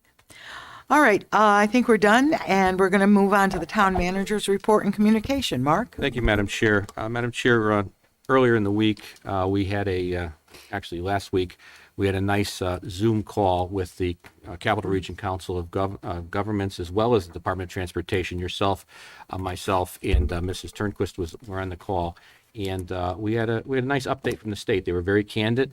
And just, Annette, if you would, since you are representative of the Transportation Committee for the state, can you just give us a brief outline of what they discussed with us? Good evening, Annette Turnquist, Director of Public Works. Before I do that, I just want to say that the individual that Mr. Del Santo was speaking of is in the engineering department. His name is Dom Kowlinski, and he is a wizard with anything having to do with GIS, anything on the website. I ask him things, I come to him and I ask him if things are possible, and half an hour later he has it done. So he's It's there now, everyone. You can go and do it right now. You can put your might be street in down and there. find out. I assume he's under 30. Yes. He used Please make sure that's not on the MS-DOS. record. I might be able to figure it out, but it might take me a couple weeks. Okay, so the bus service. As Mark mentioned, we had a virtual meeting with CROG and the DOT last week. It was very informative. You may remember CROG had done a study which developed various options, including bus service to Southington. The study was dependent on more information being gathered, but then they ran into staffing issues and COVID, like the rest of the world, and everything stalled. That being said, the DOT recognizes there is a need in Southington. It's hard during COVID to determine exactly what that need is. Ridership in general has gone down a lot during COVID. Many commuters are still working from home, and it's possible that many of them may be working virtually forever. I do know some people in that situation. I'm sure you all do too. In addition, and I found this part particularly interesting, there's been a shift in public transportation towards more on-demand service, kind of like an Uber type service. They refer to it as microtransit. And typical public transportation and this microtransit basically could work together. You could have a couple microtransit vehicles, whatever those look like, stationed along the Route 10 corridor. In addition to providing this on-demand service, which they were talking about, it could potentially travel to a set bus stop with a set schedule, which is more like what we're used to seeing in the past. That would provide the connectivity to Hartford and New Britain, other cities like that. So everything is a bit up in the air, but DOT assured us it's not a dead issue. They recognize the need in Southington, and they are continuing to work on it. So that's the Any summary. questions? Yeah, Chris. A couple. First of all, I'm just curious. The microtransit, and you may not know Annette, but maybe you can find out for us. One of the big things that we talked about was the need for the paratransit, which comes when there is a public bus line added to the town of Southington. So I'm curious if paratransit would be an option if we went with this micro-transit option that you mentioned. And again, you may not know, but I'm wondering if you can maybe find out for us. I don't know, but I can inquire. I'm not sure. I think it's a fairly new concept, so I don't know what kind of vehicles would be used in such a situation, if they would be accessible or not. But that's a Okay. good question. I can certainly look And into then it. the second thing is, the last time we had someone here, which was 3 years ago. Yeah. We had talked about at least, and I say at least and minimally, starting with an addition on the north end of town, which was in the now Bob's Plaza. And at least that would give us an option to begin the conversation regarding public transportation. So rather than wait and be reactive, for the state, I'm wondering if we could take a more proactive approach and at least get the ball rolling for that. We can certainly expand from there should the need arise and change with the circumstance with COVID, but at least to get something. They did ask us. They asked us about that, and we said, well, we wanted to do our number one thing, which actually Lisa was actually at that meeting 3 years ago, was she not? Yep. Yeah, it was at least same person. We were talking about the same, which is good for the state to deal with the same person for 3 years. That being said, we said our point was we in Southington can't connect to the statewide bus system. How do we do that? And we talked about that exactly. We even talked about the Bob's Plaza. No one's talked to the owner, so if they're listening, I apologize. We haven't talked to the owner, but setting up whether it be a micro system or a fixed bus route, which seems to be not what they're looking for anymore, fixed bus routes. But the microsystem then brings the people from that particular spot north into Plainville that puts them into the entire state system. So once they get into Plainville, then they can go anywhere in New England or wherever. So that was our goal, to say, how does someone not only get to New Britain and Hartford, which is always what we talked about 3 years ago, but how do we get them into the state transit system? And that's what they talked about, having a micro system, because they didn't know the answer, but having a fixed route from Southington to Plainville may not be something that would have enough ridership. But they said that doesn't mean it dies there based upon their statistics. They could then do an on-demand micro system. So they were pretty open to that, but that was our first goal, was how do we get Southington's people into the state transit system? And that was what we talked about, exactly what we talked about, Bob's to the north. Right. They were quite receptive also. It was good to speak with them because it did kind of redefine what we've all thought about bus system, like what they had said earlier, going from Bristol to Southington, then to Plainville, or however that goes in the smaller units would go throughout the neighborhood. But they were very open to talk with us and stuff. They are at a time when things are low. They don't have bus drivers that they should have because of COVID. And the ridership, as Annette said, is very down. It's really very poor. So, and they're trying to keep their head above water and all of it. So I was very pretty impressed with them, that they are at least listening to us in Southington. They were very open, I thought, Annette. Didn't you feel that way? They were very open to listening to our needs. What can we do for your needs? And what, but the system has changed a bit. So Yeah, it was interesting. I actually learned a lot from that call. So I guess just to follow up, I'm sorry, I'm almost done. So I guess just to follow up, I'm hoping that we could be initiate something, because the sense I got from them back then was that they were looking for what the town is looking for, and I don't want to wait for the state anymore. Again, it's been almost 3 years. I think there's a need in our community, and I'd rather us reach out and say, Southington is interested in expanding to your existing system. I'm not looking to add a new route. This is what they proposed. So I'd like to at least get Southington involved in that component and whether it be the micro transit or the full bus, at least let's get started and not wait another 2 years. I mean, well, go ahead, Madam Chair. I think Councilman Palmieri, we already did that. We told the state that we're ready for you to come back. We're ready for the state. We don't run the buses, as you know. We told the state, hey, we're open to the idea of they came to us with the idea of bringing the bus to the Bob's Plaza, up West Queen and over into Bristol. They brought that idea to us, and we responded as a council and said, that sounds like a feasible plan. What are the next steps? Come back to us. And it sounds like this meeting didn't really yield much other than they're still working out the details from the Connecticut DOT. So, I mean, we've already voted as a council to allow the state to move forward.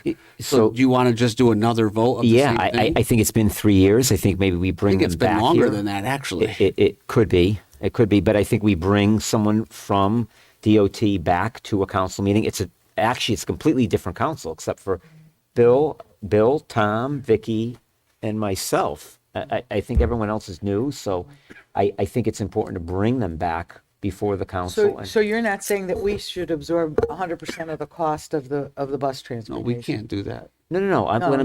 What I'm saying is I want to look at what they proposed in the first place and at least get Southington involved, because right now we have nothing. And I mean, it's such a large community in the central Connecticut. I'd like to give our residents the opportunity to take advantage of public service. That's great. I would just say that's what I got from the meeting, was that they are still in kind of a mess right now. I say that with all respect, but because of COVID, that it really, am I correct? I just want to make sure. They weren't ready to commit to us for anything at this point. Yeah. They want to do the research on it, and that's what we told, and that would be our point person, because she goes to the transportation committee meetings in CROG.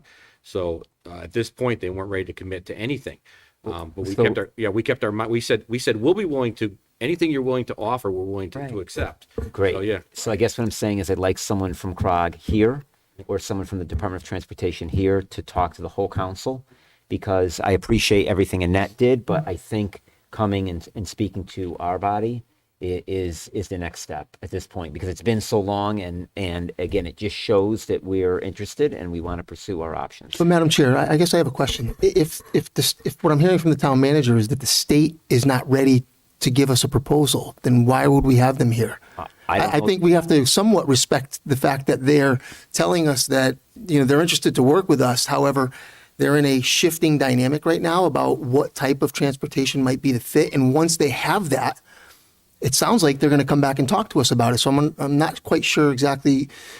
We would be rehashing the same discussion that we just had with a council member, the council chair, the town manager, Annette.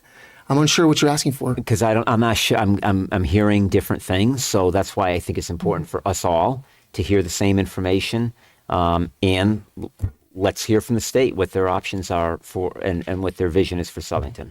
That's all I'm asking for. Madam Chair, can we just get that in a memo from as a follow up to your meeting? Well, I'm certainly sure they would be glad to put I something. don't want to in waste their writing time. for I mean, it us sounds like and it's kind of a waste of time. Yeah, I don't know. He said he's here. Chris, you said you're hearing conflicting things. And so I don't know what the conflict is because we just talked to them. So, I mean, So I actually, I'm just struggling because we have a professional who just told us one thing, but you're saying you don't trust what she said. That's not what I said. You wanted to Paul, so have the don't put person come don't talk put here. words in my mouth. That's what I heard. So that's what you heard, and don't put words in my mouth. What I'm saying, I am not necessarily opposed to what you suggested, and maybe getting something in writing from the state or CROG. That may be a good option to start. So I'm not opposed to that suggestion. I'm sure we could summarize, they can summarize the meeting we had with them. A lot of the stuff that the director told us we can't discuss in public because he asked us not to do that. But certainly the stuff that he authorized us to do in public, if we can get something in writing from them, just to summarize the meeting, because they probably took Contact notes of the them. meeting anyway, so they can summarize it for us. I have no problem with that. And then the council all has the same information. That's what I'm really striving for tonight. So, yeah, Val, did you have something? Well, I just wanted to bring up, talking about the, the Commission for Persons with Disabilities, what role that they're playing in this, and if they could be lobbying for this a little bit more, or pushing this. The paratransit, so it sounds like, Annette, if they do this micro transit, that we have no idea how that is going, if that is even going to help with a paratransit for persons with disabilities.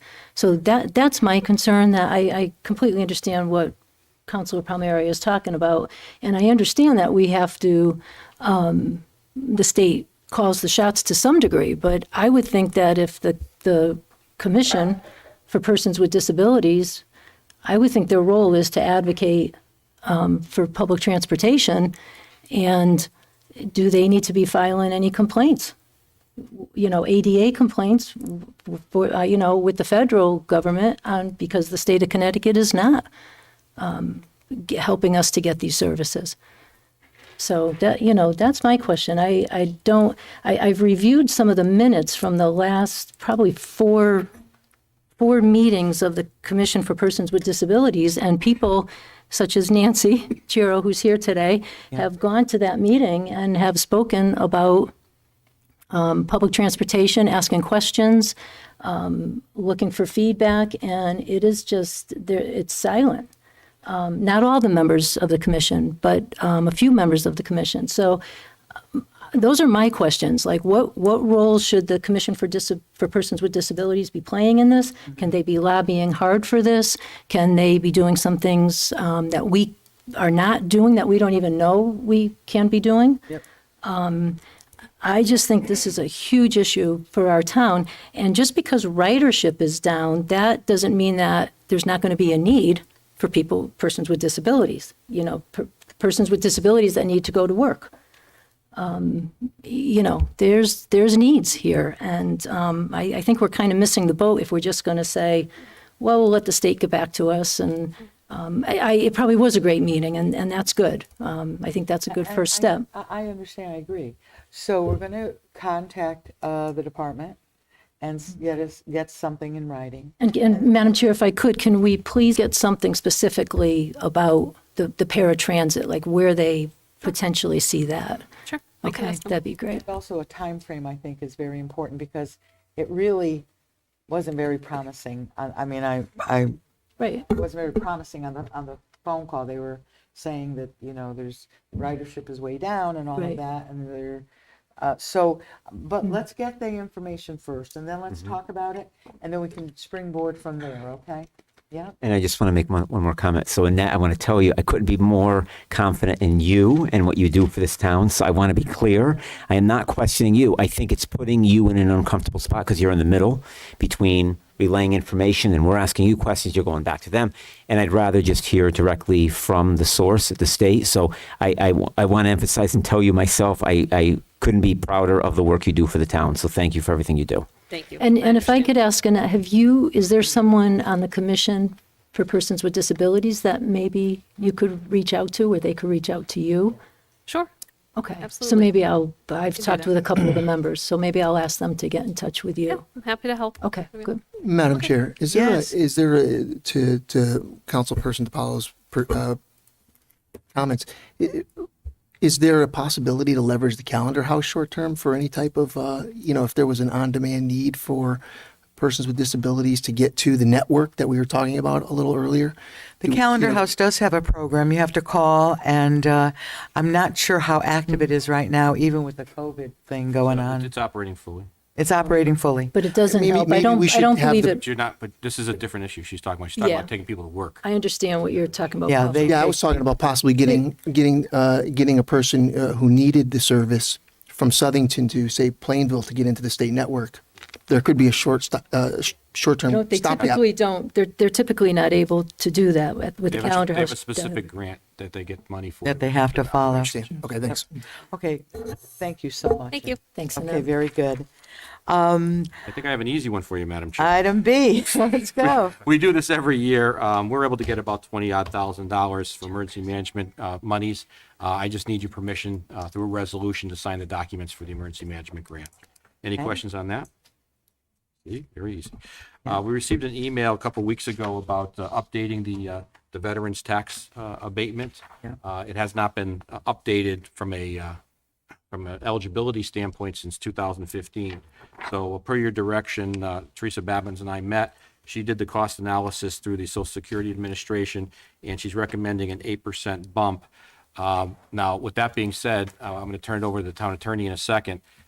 Instead of doing this after every so many years, we felt that there might be an easier way to do this in the ordinance. So if there's no questions on my part of it, which is straightforward, with your permission, Madam Chair, I'll turn it over to the town attorney, who has the actual nuts and bolts on what we have to do to correct the issue. Yes, and then I want to go back to you, so let's just do that now. Let's just, Alex, Thank you. could you Ms. please? Thank you, Mr. Shota. So in your packet, you'll see third or fourth page 37-8.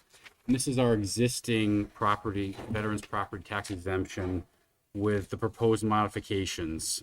And it's very simple. There's just two items. The first item is from Teresa Babbins' 8% analysis. The current dollar amounts will be are proposed to be updated from 59,600 to 64,400 for a single veteran, or from 67,200 to 72,600 for a married couple, veteran couple. And like Mr. Shota said, the actual change, substantive change, is item C, which is added, which would make it an automatic adjustment that's tailored off of the COLA adjustment that's given through the Social Security Administration office. This way, we wouldn't have to come back to the council every year and make that change. It would be just automatic. And of course, from a timing standpoint, Madam Chair, the reason why we're kind of rushing you to schedule a public hearing is because it all has to be in place by February 1st, because that's when the application period starts. So we'd like to, obviously, the town attorney and I will answer any questions you have, but we'd also like you to schedule it for your next meeting when it comes to that time. Madam Chair, can I ask a quick question? Yeah, So sure. hopefully we never see it, but what if the adjustment went downward? What if the Social Security Administration COLA goes down? So it's written as if it would go down. Okay. So if we have a significant period of stagflation, it would go down with the SSA. Which is how Social Security works, so. I'm just curious. Hope we don't see it. Yes, go ahead. I just want to thank Director of Assessment Teresa Babin, thank her and the town attorney and town manager for this. And I also wanted to thank the resident who emailed the council I think it was 2 months ago now. So I will respond to that individual this evening, just to let them know that we looked into it and it's moving along. I think this is a good update, and it's also nice that we don't have to look at this every year. It's going to automatically be adjusted. Thank you. Very good. I would like to go back to you, Mr. Town Manager. That's certainly your prerogative. Mark, I would like to see if we can get our legislators here for the second meeting in February. Last time I tried to do it, they were in session, and then it got to be the summer, and it didn't happen. But I think it's important that we greet them. We have a new legislator, I believe, Dr. Pettit, and so it would be nice the second meeting in February, so we can introduce ourselves and talk a little bit what's going on and what we want. I'll prepare the letters for your signature to invite them to. Thank you so much. I appreciate that very much. Thank you. Okay. That's all I have, and I believe that's all the town attorney has. That's all I have. Very good. Well, we're moving right along. It is now public communication time. Members of the public are invited to come forward to give their name and address, and you'll be allowed to speak for 5 minutes. And it's good to see you, Nancy. And we will be respectful, and we ask you to be respectful back. Thank you. Go ahead, Nancy Chiro, 330 Annalise Avenue, Southington. Hi, everybody. I came before you in 2019 and pre-COVID, and I was grateful that at that time the town council was very supportive, as Tom Lombardi said, that you went forward and said, let's continue to study this. After hearing, I wanted to hear what Annette's report was. We've been in communication. I've been in communication with some people from the state too that we talked to, and the message I'm getting is that we don't have the money right now for paratransit. That's an expensive thing. And if I'm not sure, Paul, you know what paratransit takes, you asked the question about Calendar House. Paratransit will take elderly people or disabled people to doctor's appointments outside of the town, so you can go to the VA. They'll take you to the Harry Gray Cancer Center for treatment, wait there for you, and bring you home. Yep. So that's important. Anyway, I know that you're supportive. I hear supportive tones.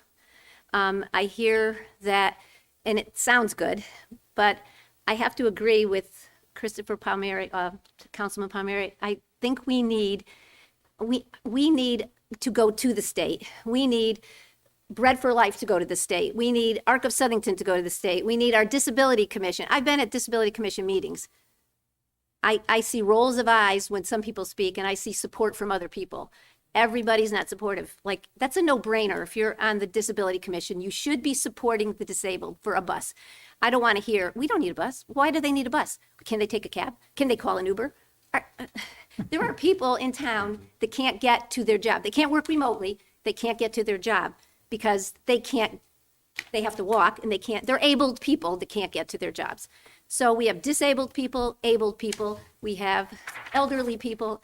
We need this council to say, we want transportation. I would like to see Chris's idea, Councilman Palmieri's idea to start the bus transportation, but we're not with I know microtransit is a small bus that will take people here, there, and everywhere, but it might pick you up at your house because it's a little Uberish. We have people that are walking in town and they can't get anywhere. They need this loop. We need a loop. So let's get a committee together, including something in writing. The council wants it. Bread for Life wants it. ARC wants it. The Disability Commission begs for it, I hope. And let's get it going. Let's not wait for the state. You can't wait for the state. We all know how the state works. I mean, no offense to Connecticut. They're wonderful. I love Connecticut.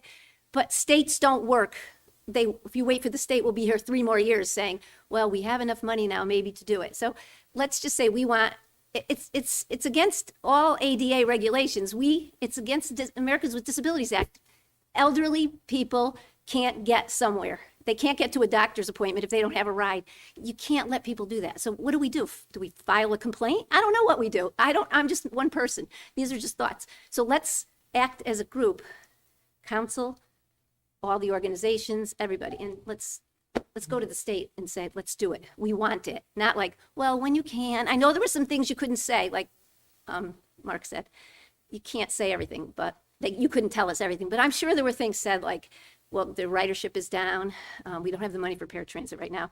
We're giving all our COVID money. Didn't you get COVID money, from the federal government?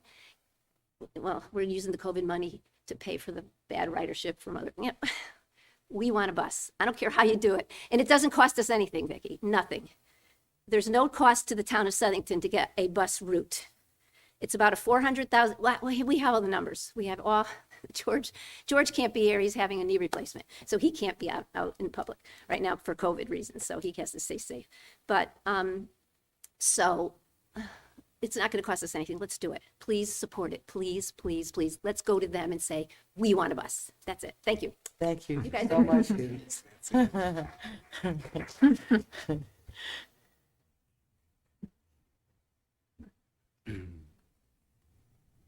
Good evening, council members. Mike Ricchio, 124 Andrew Street, Southington.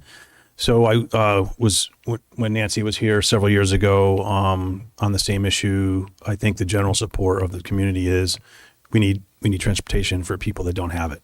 I don't think that's changed. I think that will continue. I think where Nancy and I may disagree is on how that works. I think the private sector around the world actually solved the problem of transportation.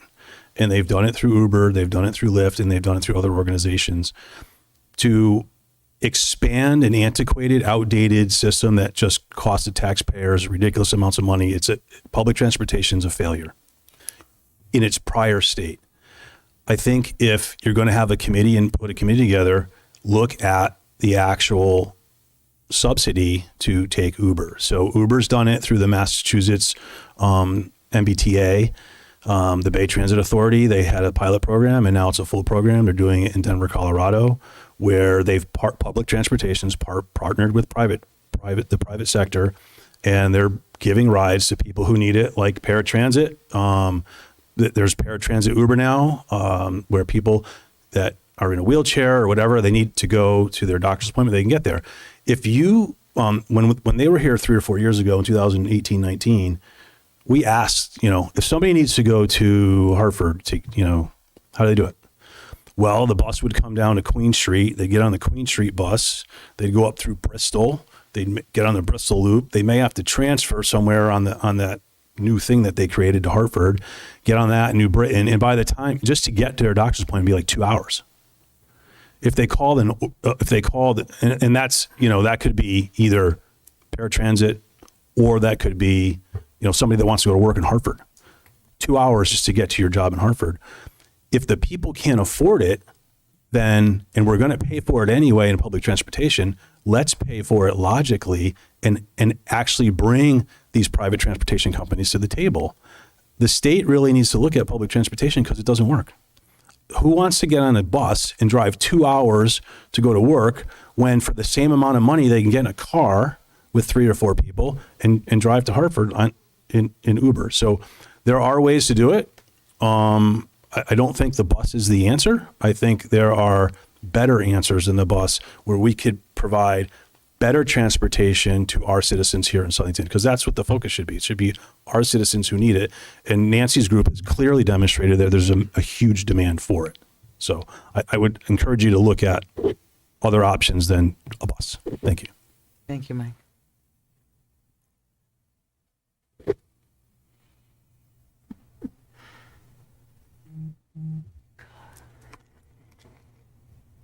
Hi, my name's Candace Mazzarella, and I live at 115 Johanna Circle.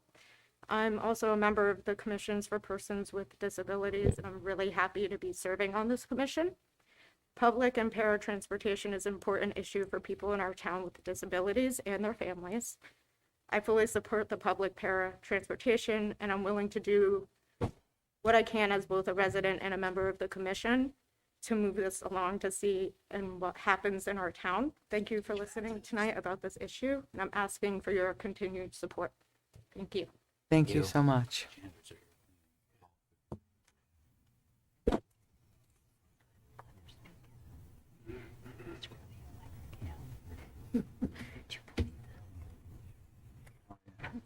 Hello, Town Council members. I'm Donna Air, 188 Spring Lake Road. Missy Soprano, 891 Queen Street. As the Executive Director of Bread for Life, I'd like to express our support for bringing public transportation to our town. The people we serve do not have money for cars, and without public transportation in Southington, they find themselves unable to access grocery stores, medical appointments, or other service agencies such as community services. We support an initiative to bring public transportation to Southington and see it as a solution to the inequities for those citizens who do not own a car.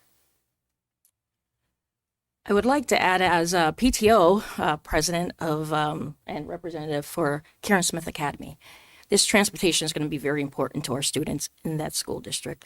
For them to be able to get a job, which we're trying to make our kids career ready as possible. These students get out at a time where they could get a part-time job sooner than those at the regular high school.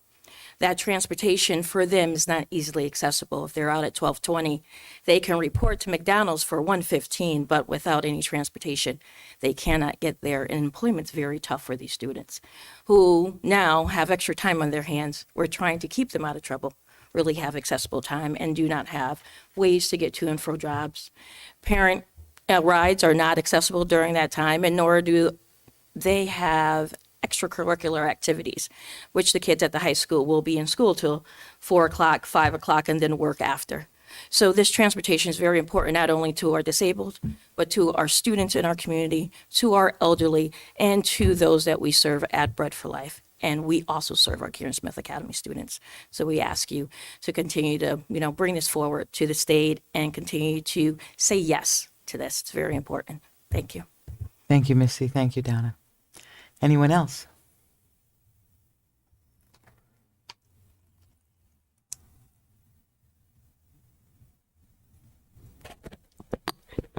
Hello. Hope everyone had a good day. My name is Colleen Dubkowski, and I live on 363 Mulberry Street in Plantsville. I'm bringing an issue that is of concern of mine, and I'm not really sure if you can address it now, but that would be helpful because it's probably of emergency. The governor has issued an order that the nursing homes take COVID patients, and I really think that we should be protecting our elderly and our nursing homes in Southington. I'm not sure what this council can do to help prevent that, but I do foresee that that is going to be a very hardship future.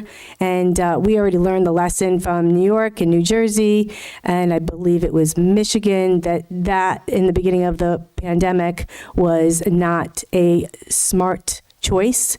I'm not really sure why that would be a choice now. I think he needs to find somewhere else, and I'm not really sure what measures you can take as a council of Southington. Thank you. Thank you. Anyone else? Anyone else? I'm closing public communication. Thank you, everyone who spoke.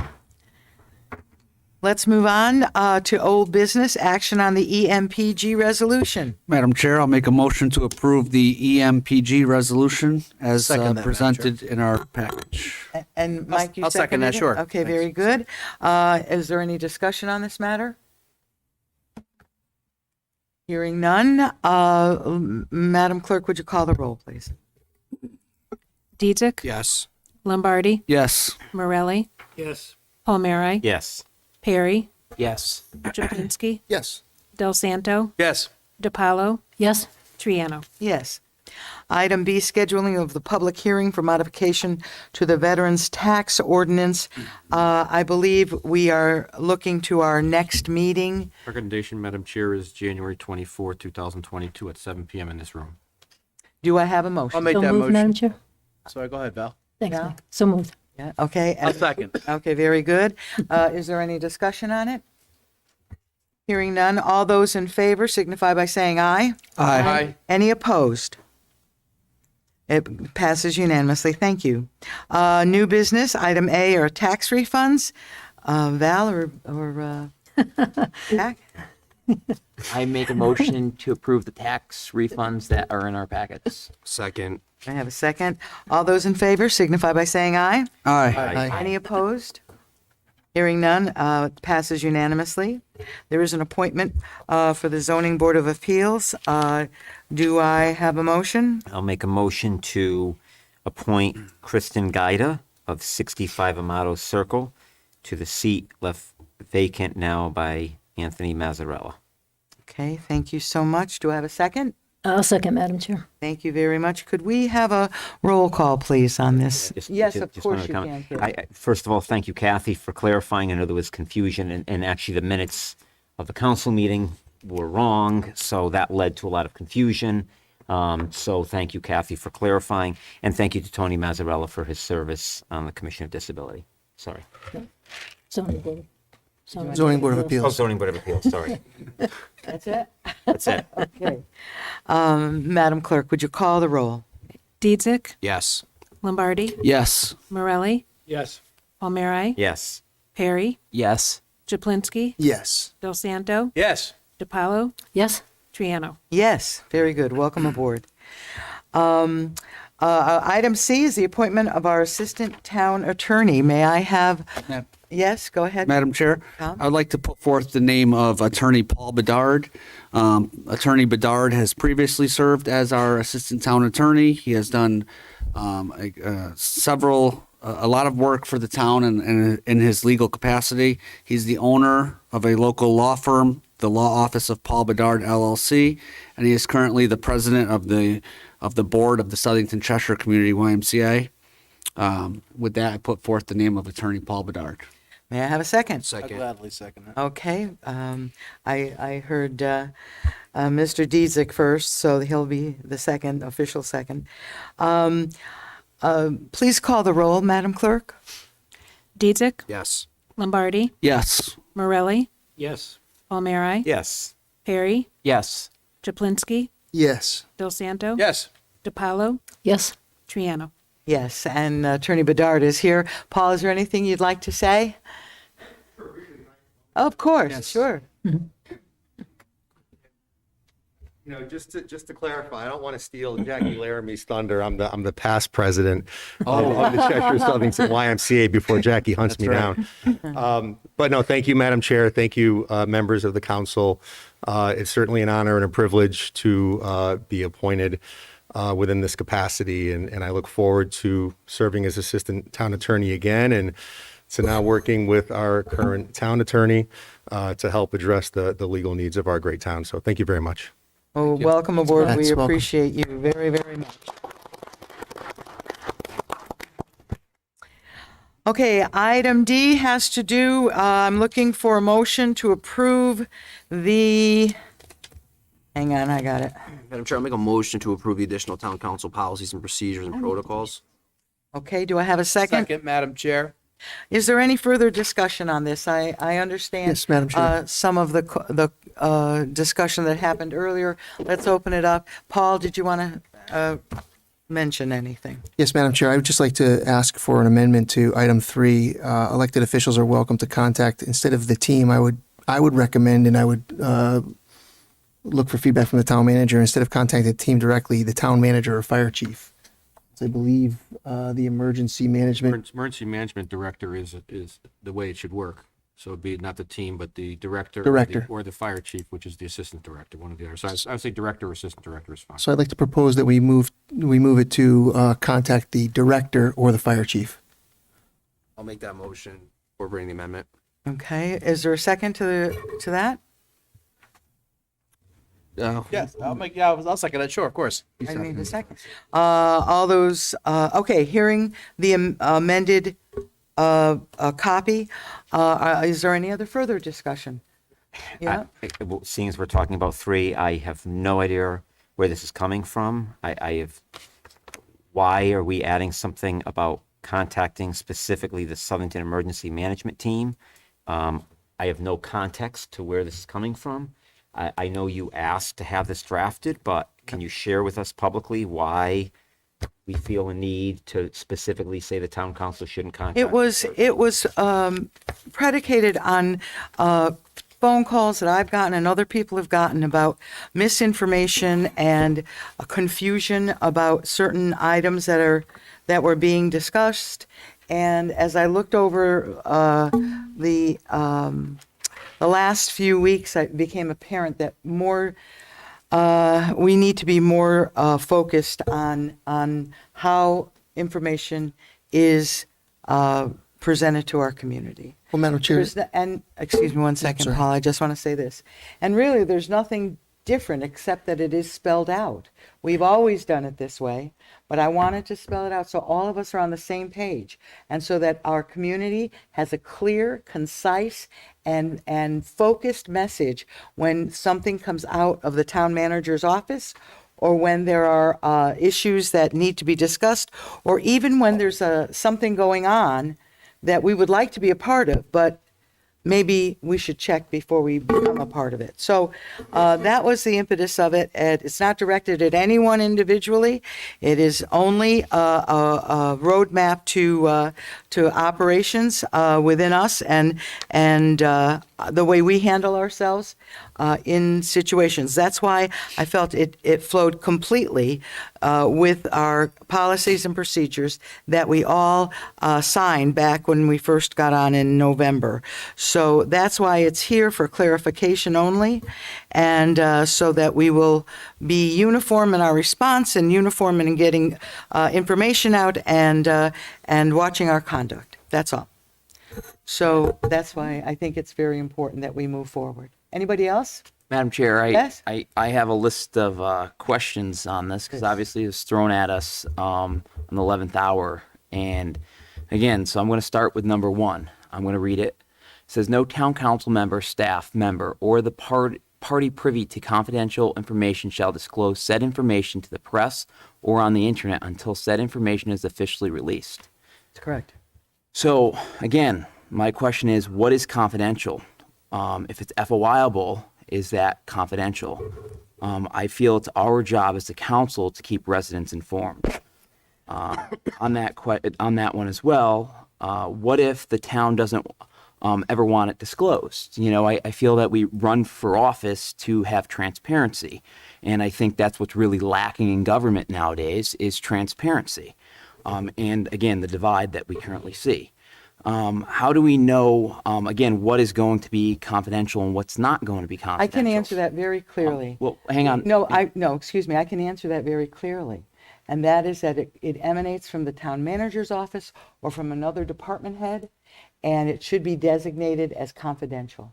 And that brings with it, and I understand you're new on the town council, Jack, and it's not a slam, but when we get preliminary information, it is not necessarily to be disclosed at that moment in time because it's still forming. The incident is still being investigated. The situation is still being looked at and planned. And so that's what that is. So if it's marked, please do not disclose. If it's marked confidential, then when in doubt, we just don't share it until we get the go-ahead from the town manager's office. That's what's done, and that's what's been the practice in the past. So, Is there anything else, Jack? Oh, yes, Madam Chair. I good. wasn't done, so if you could just please allow me to finish while I'm speaking, please. So again, for instance, recently the COVID distribution, that was no secret. That came from the governor's office. So again, I don't think that is confidential that it was reported on a state level that our town was getting COVID test kits. That came from the state of Connecticut. I think what we're doing here is a disservice to our town in preventing us elected officials to do our jobs. I don't think that, again, anybody is maliciously doing anything on the council. And I think it's important that I understand that we're an at-large council. This is a council town management government. It sounds like we are going to go to the town manager and he's going to decide what we do as elected officials. I think that when November comes and voters come out and they vote, they're voting for the person that they want to represent them. And I think this is tying our hands as elected officials. Again, I just feel this is going down the wrong path on us being able to do our jobs. And again, at the state level, when things are being, thrown out there, again, yes, I'm new. I'm 31 years old. I use different techniques and methods. You know, it's the new energy and the new ideas mentality. And that's what I think when I was voted in is what people wanted to see. So I'm going to move to number 2 now, and I'm going to read it. It says, number 2, elected politicians should contact the town manager for questions or concerns regarding a particular town department. The town manager will coordinate with the town staff to obtain information for elected officials. At no time should an elected official contact the town staff member directly regarding matters of policy or procedures in violation of collective bargaining agreement. So, again, as an elected official, I can't reach out to a department head, but a town resident can reach out to the department head, which, again, makes no sense. I'm elected to represent the community. Again, you have chairs of subcommittees. The chairs of subcommittees work directly with department heads. So again, I guess the chairs of the subcommittees have to reach out to SHOTA, and then SHOTA will be, I guess, the liaison between that. I think that this will obviously slow down a lot of communications. And prevent, the council from doing the job they were elected to do again. What do we do during the budget process? We can't call the finance director. I think that's not allowing us to do our jobs. How do I do my job as an elected council member? And we're an at-large council. We're all one of 9. And I understand you are the chair, and when we're in the meetings, you're the chair. But outside of the meetings, we're all one of 9. We all are there for the community, trying to do what's best for the community. And on number 2, the last sentence, if you could please give me an example on this. At no time should an elected official contact a town staff member directly regarding matters of policy or procedures in violation of a collective bargaining agreement. Can you please give me an example on that? Sure. But I want to answer you. When you're through with number 2, I'm going to answer you so you understand a little bit clearer, because I know this is foreign for you. When no elected official should contact staff directly regarding matters of policy or procedures in violation of a collective bargaining agreement. So in our union that we have a collective bargaining agreement, none of us outside of our town attorney and our town manager really knows all the nuances of those things.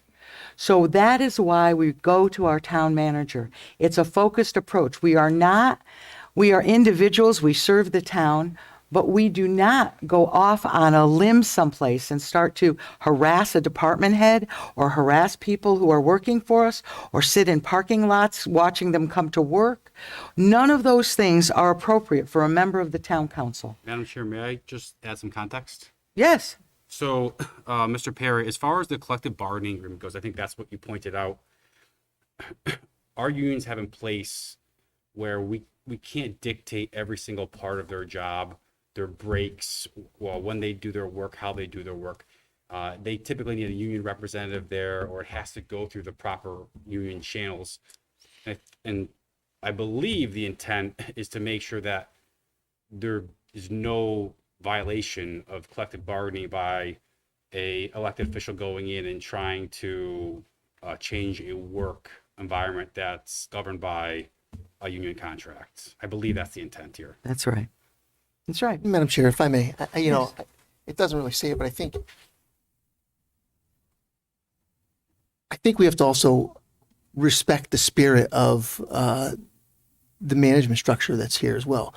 I think our role is to have oversight, ask questions, challenge. Those are all good things to do, and we do those either here on the dais or we do them in subcommittees. However, there has to be a respect for the employees of the town. And so I think that respect flows through the management structure. Just like, That's a good point. Jack, to your question, even in your own organization, if I had a question about your organization, I would come to you and ask you about it, and you would probably go get the information. I wouldn't necessarily go to somebody one of your employees, asking about something detailed about the operations of your business when you might want the opportunity to have that answer that question first as the manager. So I think it's, generally speaking, I think the spirit of number 2 is to contact the manager and ask the manager questions and allow the manager to come back to us and, obviously ask as many questions as we desire, how difficult or easy they may be. But I think the spirit is to respect the structure when we do that. That's at least how Madam Chair, I read it, is to give the manager the opportunity. And then if obviously there's an issue beyond there, you can have a discussion about that. So that's how I read it, Madam Chair. Thank you. But this is, can I Yes, just ask sure, too, I know Val, Jack, sure. I know he's Yeah, got, yeah, he's I got get more, but. Number 3 still, but can. But I just, on number 2, so, but this is specifically about policy or procedures. So is there, like, just as an example, if I needed to reach out to Annette Turnquist on something, Right. there's a way I could, if it's in general terms, if it's not policy or I just tell procedures, generically, right? like I said, this is the town attorney in the chair on here, but I could just tell procedurally how it works is that it's not different than any other council I've worked for the last 25 years, is the fact that I need to know what my council is asking my department heads. That's any organization. So the fact of the matter is that I need to know that. The best way for me to know that is it's great that I'm CC'd on some of this stuff, but the bottom line is I get probably 300 emails a day, and it's tough on those when you get the CC ones. So it's very easy. If you have a question for one of my department heads or one of my employees, you come through me. That's always been that way. Ever since I've been manager, it's always been that way. So, obviously if you have specific questions, that's for the town attorney. But my point is very simple. It's not changed. It's not changed in the 25 years I've been doing this, is that the council has always gone through, whether it be me or Gary or John Weissel, they've always gone through that because the manager has to understand what his bosses are asking his subordinates. That's just management 101. So that was my point when I saw some of these. So just as an example, Mark, if I had a question for Annette, I could email her and copy you. Or do I need to contact you and say, I have a question for that Annette could possibly answer? Yeah, usually what happens is when a council person has that, and it doesn't matter who's been chair. When a council person wants a question to a department head, I have to know what it is. Now it could be to me with a CC to Annette. That's fine. Okay. But I need to know what's being asked because I've seen chains where I'm at the last point where the department head has to actually put me in a chain for me to understand what's going on between council members and them, and that's terribly inappropriate. So I think that's, from my standpoint, that's the only thing that I'm concerned about is the fact that how I need to know what my bosses are asking my subordinates. That's very simple. Thank you, Val. Jack, do you have something else? Yeah. So number 3, Yeah. it says no elected official shall interfere with the Southern Emergency Management Director. Director. It was team, but now it's director. When it's activated, elected officials are welcome to contact the team to request information or offer assistance. Yeah. So again, I guess my question is, what is the definition of interfere? I don't think anyone that's elected is trying to interfere or bog anything down. Absolutely. I agree with you slow completely, anything up. Jack. Absolutely. But I think what has to happen in the middle of a crisis, when your emergency team is operating, we just don't decide we're going to be there or going to do whatever. We need to come under the leadership of the emergency management team at that time. And we were more distinct about the, how did we say that?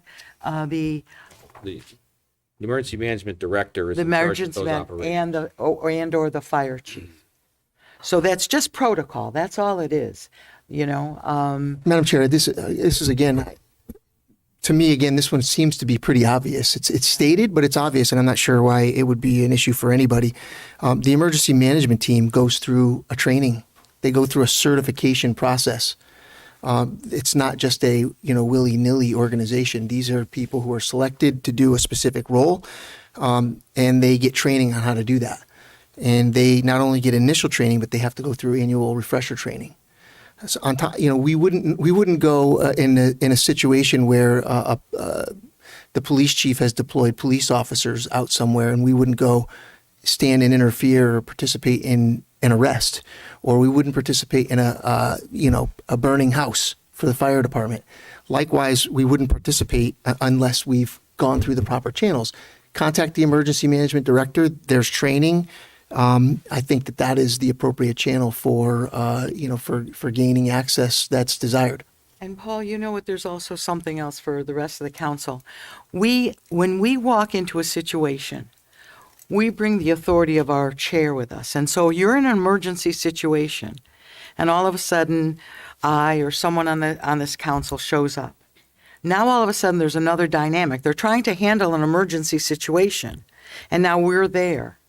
And so now they have to deal with us as people on the council, and they're trying to deal with it. They need to be focused on that emergency situation. If we call ahead of time and say, hey, can you use some help? And they go, yeah, come on down, we could use some help. That's fine. I don't have a problem with that at all. But they need to be focused. Our emergency management team needs to be focused to handle the emergency that they're dealing with. And so that's all that means. It's not a big deal. I don't think any of these are big deals. I think for the most part, we do that just normally in our role as council people. So, but I wanted to put it down so there's no misunderstanding, that this is how this council will run. So, Madam Chair? Yeah. Oh, Jack? I would also, yeah. I just have one last thing. So I guess my question is directed to you, Madam Chair. Yes. Are all these going to apply to you as well? Of course. Okay. Of course. That is it for my questions. Thank you. Absolutely. I'm just a member of the council like everyone else that you pointed out. So was this completed today? Is that? Well, it had been coming for a while, and we put it together. I ran it by the town attorney. He helped me a little bit to make it clearer, but that's how it came about. So we couldn't have received it any earlier? No. Is what you're saying? No. But I would have to tell you that it was predicated on complaints from within the community. So. Thank you. Okay. Madam Chair? Yeah, okay. One additional comment. I think it's important for I know the town manager will not take offense to this comment because I've had a working relationship with him for years. But to address Councilman Perry's concern about the fact that we work for the taxpayers, okay? We're 9 people, we're elected by the taxpayers. We work for the taxpayers. The town manager works for us, and town staff works for the town manager. If the town manager is not doing his job and is not getting back to us, is not answering questions, or a department head is not answering questions, then it's our job to hold the town manager accountable. And I think a lot of people in this community sometimes think that, hey, wait, we made the decision to put 100 chairs in this room, or we made the decision to clean the building at this certain time. That's not always the case. So I think it is important to make sure that our role is defined, the town manager's role is defined, and that the underlying concern of Councilman Perry is that we report to the taxpayer, and that's the most important thing. So let's not lose sight of our role here. So. Thank you. And as Councilman Czaplinski said, none of these items here are at any issue to me. So okay. And Madam I'll be Chair, voting in favor. I will say, I've made my share of mistakes, right, Mark? I've had some mistakes. No, but even I appreciate I appreciate some of these things being in writing, because it does. Some of these things are tacit knowledge over the years. Mark's mentioned that, this has been something that's been going for years and years and years. I got to be honest. I've made some of these mistakes. Yeah. I'll admit it. I could tell, calling another town manager, work through the town manager if you have a question. Pressure's going up. I've made mistakes. These are logical things. So let's move the motion, shall we? There's a motion before us to approve the 3 additional policies and procedures and protocols. And so we would need a voice vote on this, please. If you would, Kath? Madam Chair, before you call the roll, Yes? I just want to go on the record that I will be voting no on this because I do not think this will allow me to do my job as an elected official. There's some parts of this that I can understand your concerns that you guys have, but throwing this at us on the 11th hour and us not being able to fine tune this, you guys bring some great arguments, but because of that reason and it all being thrown at us last minute, there's certain things I just still don't agree with in the That's text. I'll be fine. voting no. That's fine. Thank you. Madam Chair, would you call the roll, please? Dietzick, Yes. Lombardi, Yes. Morelli, Yes. Palmieri, No. Perry, No. Czaplinski, Yes. Del Santo. Yes. DiPaolo. No. Triano. Yes, absolutely. It passes 6-3. Very good. All right. Well, thank you, everybody. Can I have there's one more thing. Executive session. Go into executive session. Out with the town attorney Yeah, with the town attorney present And this is the town attorney. and the assistant town. and the assistant town attorney. I'll second that motion. And there is no action following. Action coming out. Nope. Okay, thank you, everybody. Wait, we need a vote. Yeah, are all those in favor of going into executive session? Aye. Any opposed? So carried. Thank you, everybody, for coming out. Can I vote no? Appreciate it. Yeah. Madam Chair, can we stay out here so we're not all in one room? Yeah, I think that's a good idea, Val. But everyone's So gotta we're go. going to ask everybody to leave because we're going to spread out a little bit in here. We're gonna stay in this room, so